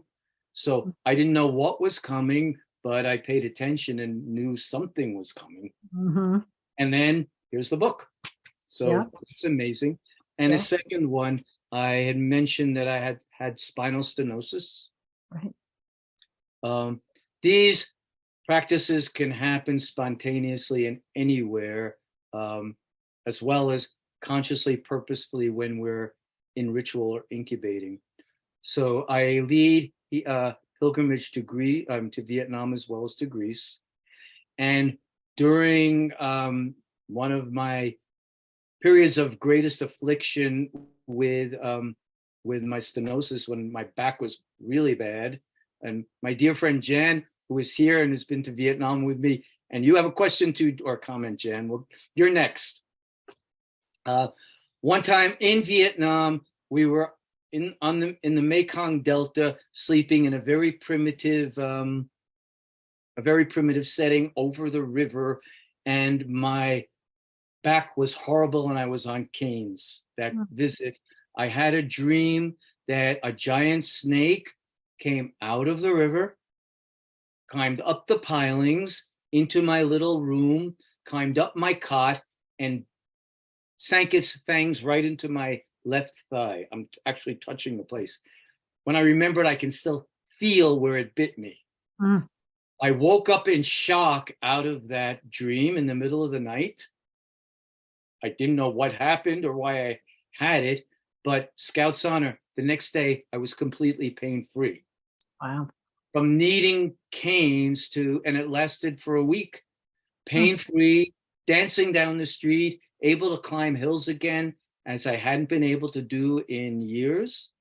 And the pain came back, my condition came back after a while, but it was a snake healing in the Asclepian tradition. It happened in Vietnam, where there are lots of snakes and where I also go on pilgrimage for healing. And it taught me, contrary to what the medical system was telling me at the time, that my body could do this. I can heal. The medical professionals were saying, you've got a lifelong chronic condition. All you can do is try to reduce the pain and manage your symptoms. Unless you let us give you surgery, which may or may not heal you, and it even may make you worse. So I said no to all of that, and I looked for healing. And this dream taught me, keep going. You can do it. And look at me. Wow. I can walk. I don't jog, but I can walk, and I can climb, and I can hike, and I can ride my bike. And I only have a little bit of pain. So they were right. It was soul healing that could change the way my body carried my affliction. And you were able to understand what the affliction was, like what the pain symbolized. Right. Yes. Thank you. Rather than taking it as a symptom that I needed the medical profession to reduce or erase, I took it as a symbol, a metaphor for what my inner condition and what caused it. And I used mythology extensively. So from the Greek tradition, we don't have enough time for this, but I used the myth of Antaeus, who fought Hercules. And if he didn't keep his feet up, when the giant was as strong as Hercules until he was lifted off the earth in the air, too intellectual, too up in the air. That's when he lost his strength and Hercules could kill him. Wow. So I use that myth. I need to get grounded again and more connected and less up in my higher functions. I use the Colossus of Rhodes that had to be in perfect balance between Dionysus and Apollo, the rational and the imaginative, intuitive. And if we're not careful, that statue, which was one of the wonders of the world, only lasted about 80 years before it fell and was brought down in warfare. So that too, be careful, keep your balance, keep all of your functions strong, the rational and the imaginal, the spiritual and the logical. Use them all and keep them in balance, or else you might crumble. I used other myths to help myself and to understand the origin as well. But your point is critical, that we work back down to the original wound. What happened to our souls that told our bodies to operate this way? Because somewhere in the book, I remember you saying that that a symptom is a sign of some misalignment or imbalance that has, I don't remember, I have to paraphrase, but that has come to us in other ways that, but we didn't pay attention. And so finally it goes into the body. And I think that's very interesting because I studied and teach Spiritism, and in Spiritism, it teaches that everything happens first on the etheric level. And if we can deal with it on that level, it doesn't have to become physical, right? Or if we can deal with it on the emotional level, then it doesn't have to become physical, So, yeah, and our dreams are always telling us where our misalignments are. Yes. I have two other questions in the chat. Do you want me to read them? Save them for a moment. Okay. Can people?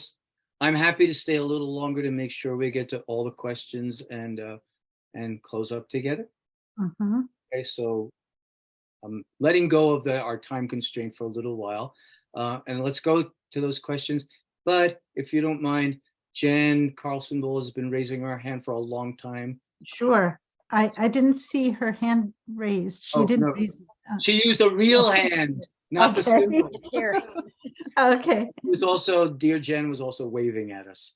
So happy to see you, Jen. What would you like to share? Great to see you. Well, I certainly appreciate this evening and the conversation and the questions. I coming at this from a very different angle. Right now, for the second year, I am advocating in Connecticut for prospective legislation on medical aid in dying. also known as death with dignity, also known as compassion in dying. It's legal in 10 states. And I do this both, my grounding is both my theology as a Unitarian Universalist minister, and also because I have a very dear friend whom both of us know, who is dealing with late stage fallopian tube cancer and has a very limited amount of time to live, but is full of life and spirit and so forth. And she and her husband, who is a physician, are strong advocates for medical aid in dying, which briefly is not suicide at all. It basically flies into the face of some within the so-called disabled community who says, well, it's going to be convenient triage. No, this has not been borne out in any of the states where it's legal. But medical aid in dying, you have to jump through certain hoops and get, physicians' affirmations that that this is your choice and that you're not being pressured by anybody. You have to go jump through a lot of hoops. I'm sorry, what is the choice? What does it signify?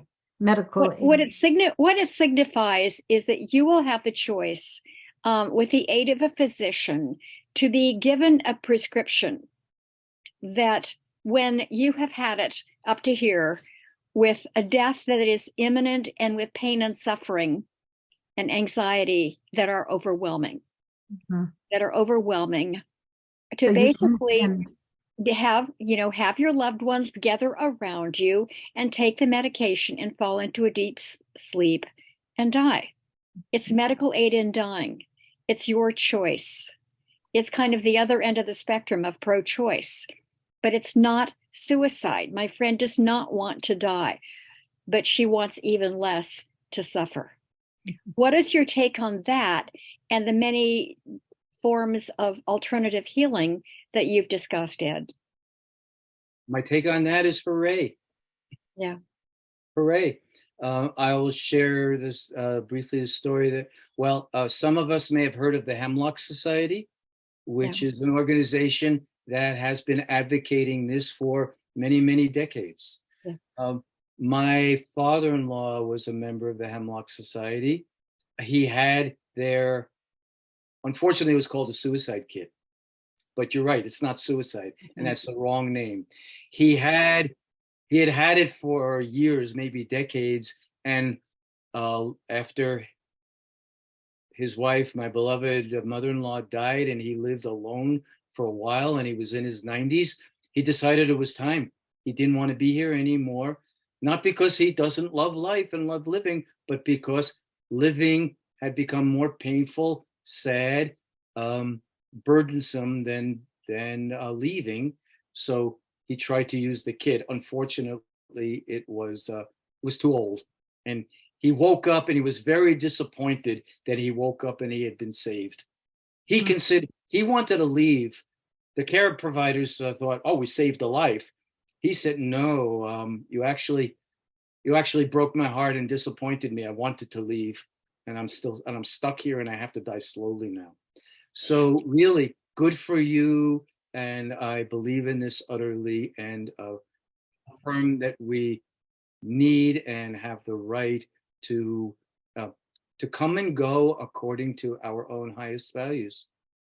And what did the ancient forms of healing have to say about this? Well, that's complex, but I'll give a brief answer. One matter is that in these healing practices, it didn't happen. In the Asclepian sanctuaries, women with challenged pregnancies went in to get help and guidance about delivering, but birth and death were not allowed to happen in the sanctuaries. It was meant to be a place of eternal time where birth and death doesn't happen. And when you're in here, you're in the heart of the universe where birth and death don't exist. Mm-hmm. So, and when there was also what we would call differential diagnosis. When people came into the sanctuary, if they were judged to have a terminal illness, they weren't allowed in because it was only for healing. They were sent elsewhere, and the ancient world did have hospices. Okay. where people could pass more peacefully with a lot of help and support and love around them. That being said, we also do know that in some ancient civilizations, what we call suicide was either honored or respected, or sometimes expected or even assigned. When a Roman emperor was mad at the philosopher Seneca, well, go kill yourself.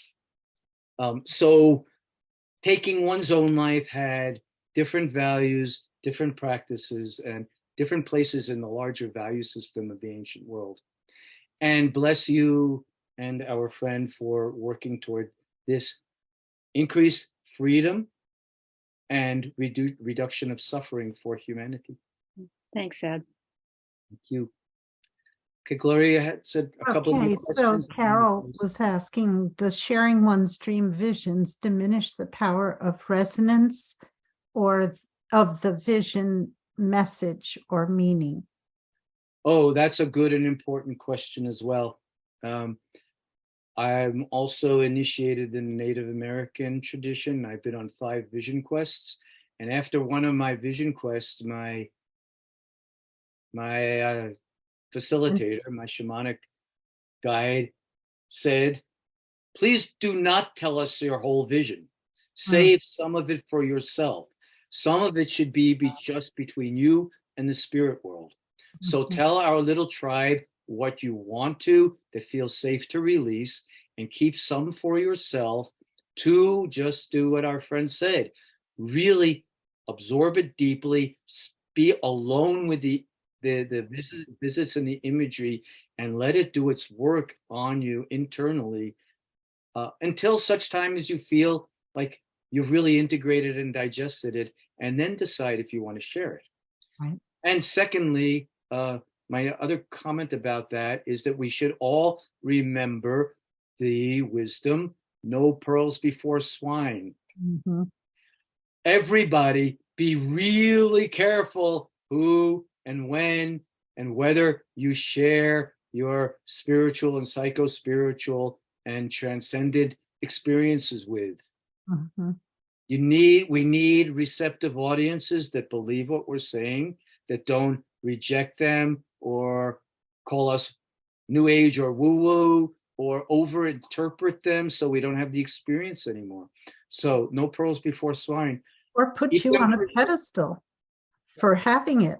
Think that you're something big and special, right? It's another, that's another occupation. The danger, what the Greeks called hubris, is always a danger. And it's a huge danger with spiritual experience.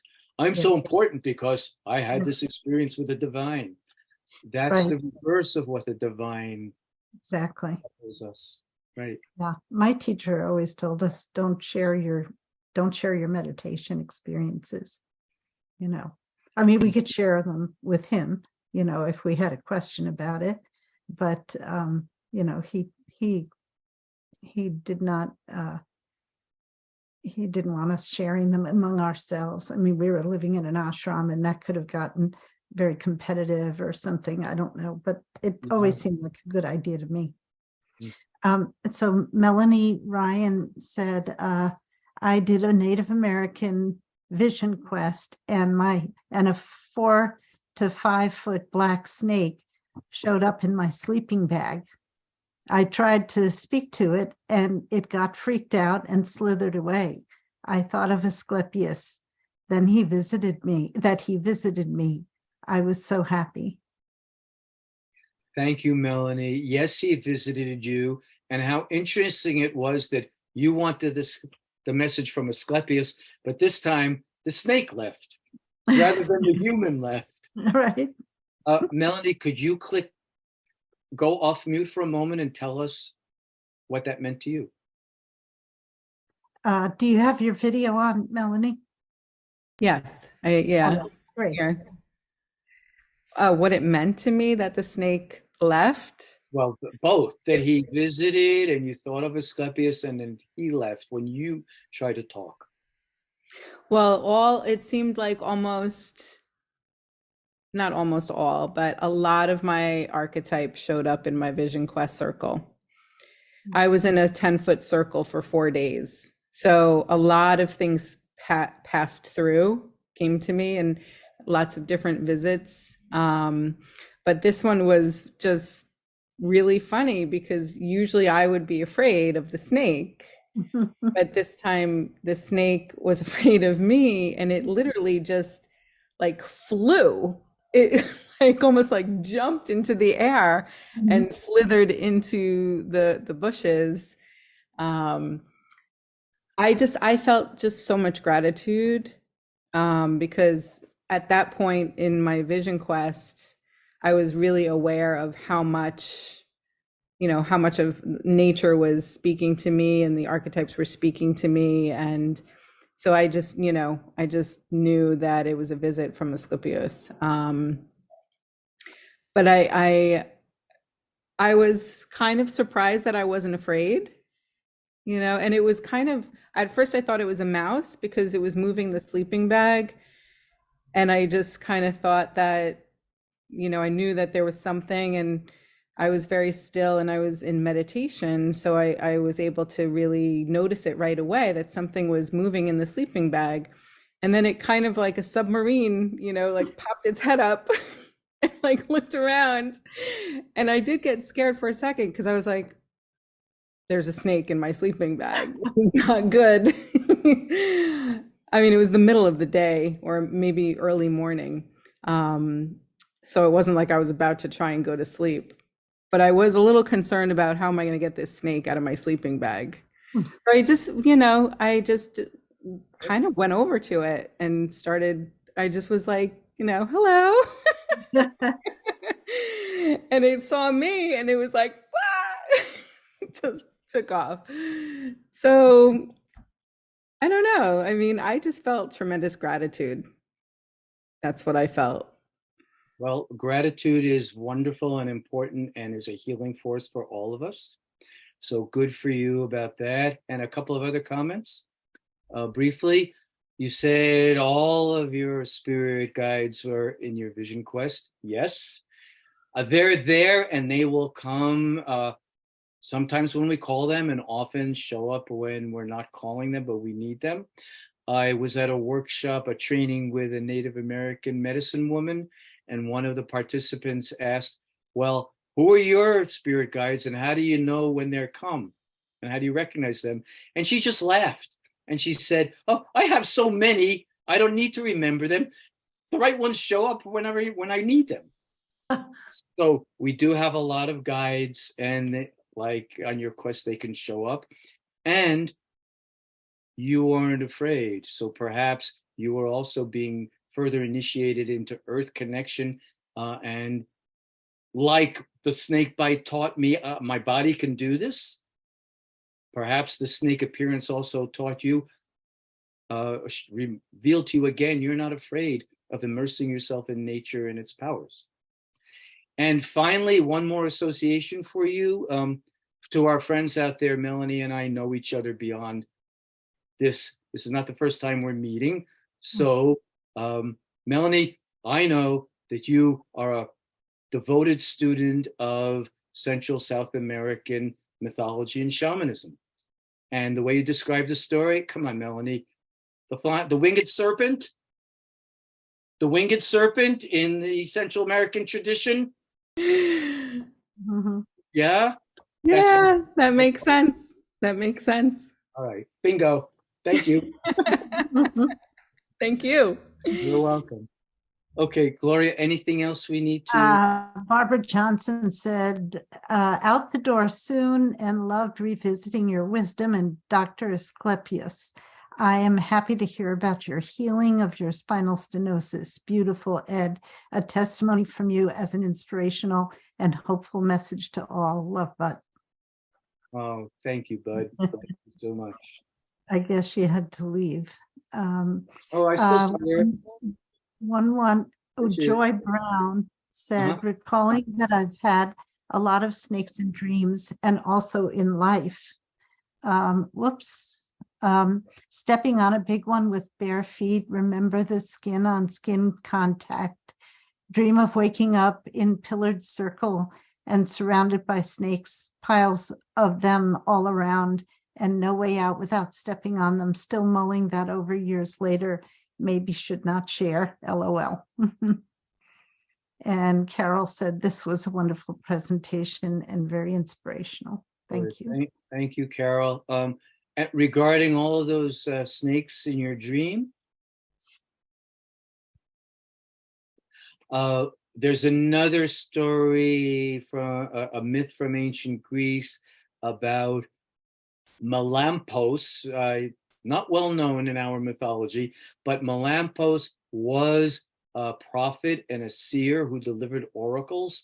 And we are taught, his story is that when he was a child, one of the servants on their property killed the two parents in a nest of snakes, and Melampos saved the babies and protected them and raised them. And then later on, the snakes turned around and crawled on him and actually licked and kissed his ears and gave him the gift of prophecy because of his friendliness to the snakes, so that he could hear what animals were saying. And he became a famous oracle who then read animal signs for humanity. So all of those snakes gathering in your dreams, or yours earlier on, Gloria, and our friends' dreams, they're all saying, they're bringing earth medicine and spiritual presence that are letting us know that we are called and have these connections. I had a dream student once who would have dreams about snake, and if a snake, like she had a dream about a person, someone she knew, if the snake appeared in the dream, that person was going to be sick, and if the snake bit the person, they would die. And she said it never, it was so consistent that it always happened. Tara, you have a question? Tara? Yeah, I have had a lot of snake symbolism come up. And I too, when I was little, we were on a family trip to Sedona, and I had found this snake skin. And I was like, I had kind of like a spiritual like connection with it, I felt, and I like kept it and took it home and treasured it, but had kind of like forgotten about that until more recently. In the spring of 2021, I had a dream, and like the end of the dream, I don't remember any visuals from the dream, but I actually remember the audio, and audio kept saying like energy vortex, energy vortex. I had no idea what an energy vortex was, but I looked it up, and the first thing that came up was like all of the places where there's the electromagnetic fields on Earth, and the first thing that came up was Sedona. So I was like, all right, I have to go back to Sedona. So go back to Sedona with my mom. It was a great trip, and we actually went to all the energy vortexes throughout Sedona and did our like meditations. And so I had like very, very vivid imagery that I would get on these meditations in the vortexes. And one of them was a rainbow serpent, which is like very prevalent in the Aboriginal culture. I studied abroad in Australia as well, and I had a spiritual experience there. And I had a vision of this rainbow serpent like going in and out of black holes, like vortexes. And then I went over, and it was in one of the it's like a church on a hill. I forget what it's called, but it's part of the energy vortex. And I went over, and I just knew that I was going to see a snake or a serpent like within like the 30 seconds. And there was like the statue of Mary with the serpent under her foot. And so it was like all of this imagery coming at once, and very powerful as well. So I've always thought about and for one of the Bible as literature classes I took, I actually wrote about how the serpent was good and wanted to awaken the people with the forbidden fruit, and kind of did a twist, like a satire on the fall of man. And so I've always had this like deep connection with serpents as well. Do you mean the Chapel of the Holy Cross by any chance? Yes. Yes, that's a beautiful place. Thank you. It was beautiful. Great. Sarah, I love that was an amazing experience, or several experiences. Thank you for sharing them, and how Snake has been guiding you through your life and appearing again and again. That's really important. And we all need to be reminded that different totems or spirit guides are attracted to each of us because they match what our souls need for our healing and our completeness and our work in the world. Wow. Yeah. Yeah. I loved the, I won't go into them, but I loved the story about Jim and the bear dream. That was wonderful. Mhm. I've had bear dreams, similar bear dreams myself, to his. Thank you. Let's see, Jen Carlson, thank you so much for this wholly engaging evening. And I guess that's, there's a whole bunch of thank yous. Thank you all. We don't need to read the thank yous out loud, but I can look at the chat afterwards. So I'll receive the collective thank you very much. And it is getting late, at least here on the East Coast. But I want just a couple of minutes to close down, if I may. Sure. Lloyd, are you trying? Do you need to speak? Who? Can we? Floyd. Ed, Floyd. Ed, I want to say thank you really quick for we're speaking about the serpents. That's the dream I had in Greece when I was sitting and I was on the side of a hillside in Greece. In my dream, a serpent came down the dream, coiled my body, licked my ear, and began to talk. That was the dream I mentioned to you about, one of the dreams I had in Greece. The other one, the good doctor's not here, but I would like to say something. One thing that I've come to understand about healing is that it's a form of communion with whatever the forces are. It's literally a communion. Mm-hmm. I've also come to understand that the more deeply I accept my life and the experience I've gone through, and that includes death and the people that I've been involved in death experience, that's also a communion. Ultimately, death is a communion. Mm-hmm. And when we hold it that way, in a sacred way, it completely transmutes or transforms our understanding of what death is, or the fear of death, or no, you can't do that, that's illegal, or this or that, if it's held in a proper way. It's no different than holding something in a healing sanctuary, because what happens is we become that death, we become that person, we become that. We carry that within us from that point forward. It becomes a communion, Mm-hmm. So I just wanted to share that part. Thank you. And thank you for listening to the part about the dream and my dream and letting me say that much. I really thought of the doctor. I'm sorry she's not here, but that was, thank you. Roxy had her hand up. I lost you.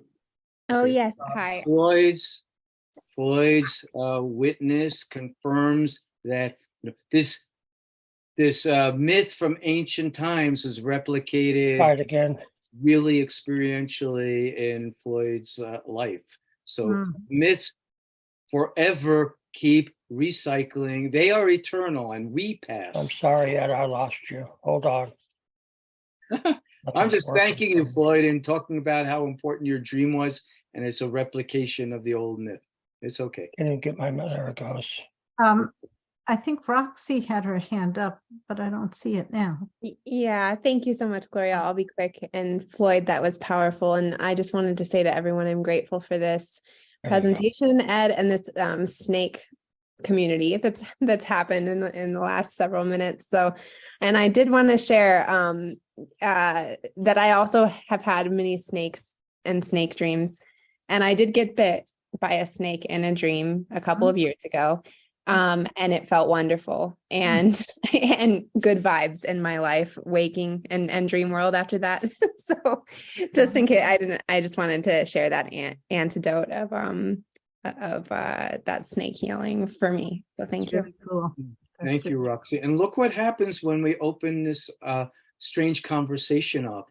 We're all galloping in, and we've all had experiences like this. Yeah. We don't talk about them enough. But, if we lived in a traditional culture, we'd get up in the morning and we'd all gather around the fire together. And this would be the conversation we'd have. We start our days together this way.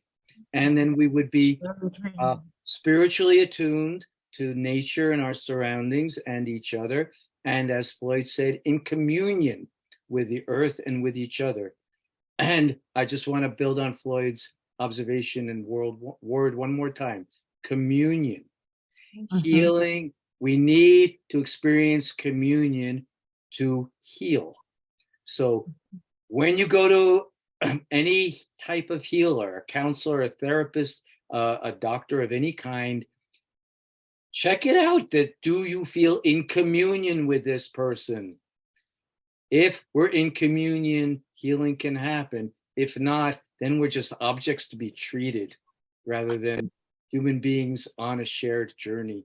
And that should make us vigilant, at least, if not mistrustful, if not get out of here and find somebody who's really listening. So yes, communion with nature, with each other, and with our helpers and healers. And when we're in the helping and healing position, give the work toward the deepest communion with the other we can achieve. Wow. Okay. I'm gonna.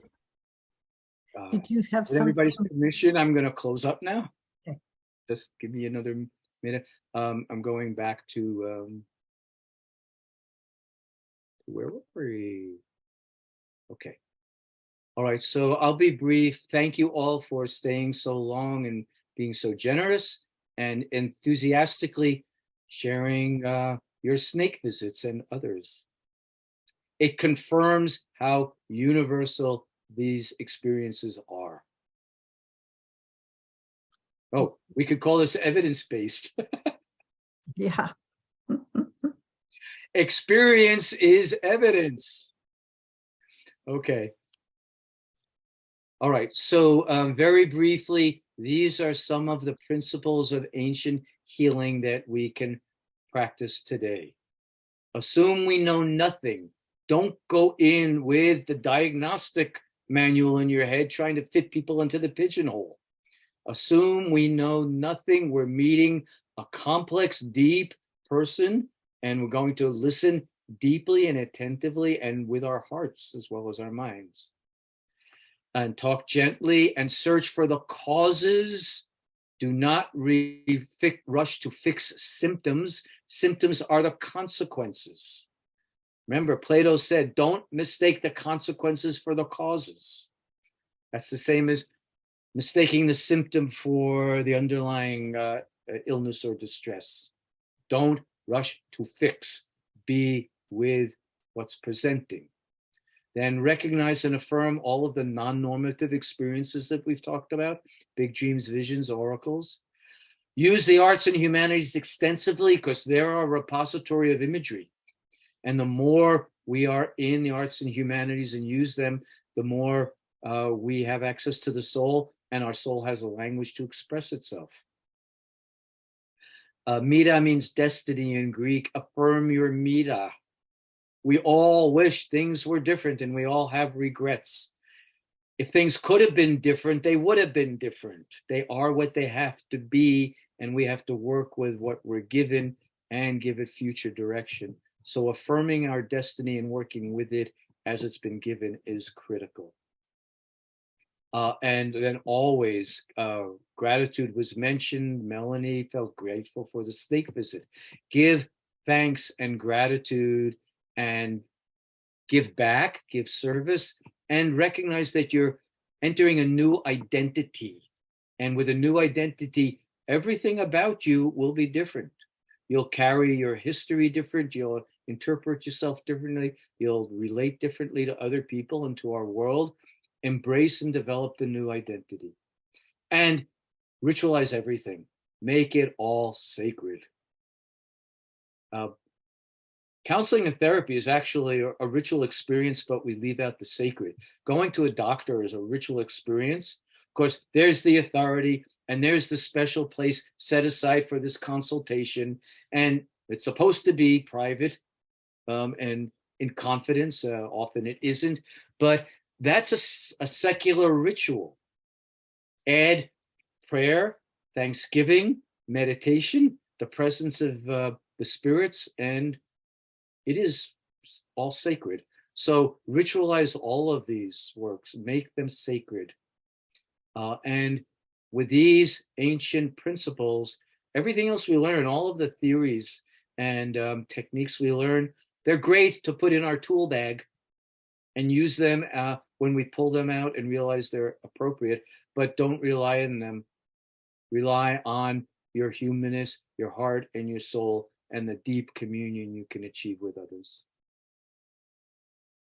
So finally, in this tradition, healing is the leap out of suffering and into myth, out of the individual and the personal and into the collective, out of history and politics and into the universal and archetypal, a deep dive into our roots, seeking the original person that was born and placed here before we were socialized out of our natural living condition. It means also moving out of victimhood and into survivorship and service, and into the affirmation of our destiny.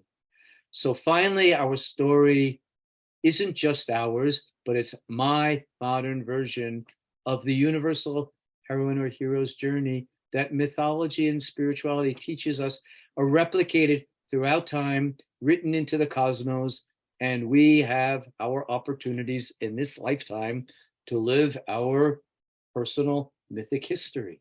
So live it well, bless you. Our goal is to restore soul to modern psychology, medicine, and healing. And with this kind of work together, and millions of people thinking this way and aching for it, we can do this and we can bring about world healing together. Oh, finally, this is my new dream, my new book. I hope some of you will be interested in it. It says pre-order, but it's done. It came out last week, so you can have it if you want it. It's a wonderful book.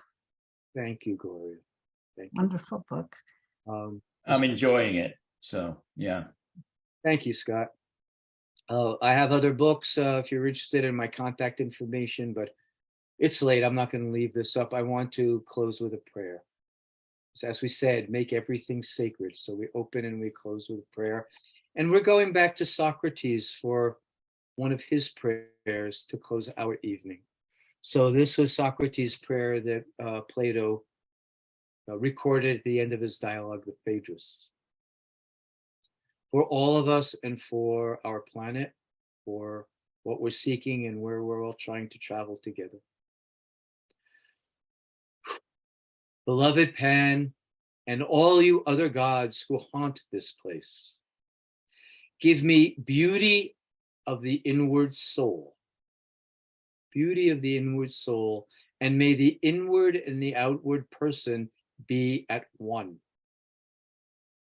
May I reckon the wise to be wealthy, and may I have such a quantity of gold as only a temperate man can bear and carry. Anything more? This prayer, I think, is enough for me. So, beauty of the soul, unity between our inner self and our outward self that we give to the world, treating wisdom as the true wealth, and not striving to be rich, but just enough to take care of ourselves and each other. That's enough. So again, thank you, Gloria and the Caritas Center for sponsoring this and all of the good work you do. And thank you everybody for joining us tonight. And thank you, Ed. You're very this welcome. this has Do been good work and keep in touch, as Garrison Keillor used to say. yes, this has been a wonderful presentation, more than a presentation, an experience, and I think an inspiring one. And I hope we'll see you again sometime soon, Ed. And thank you, all of you who attended as well. Good night, Ed. Take care. Thank you. Good night, everybody. Thank Everyone. you all so much. Thank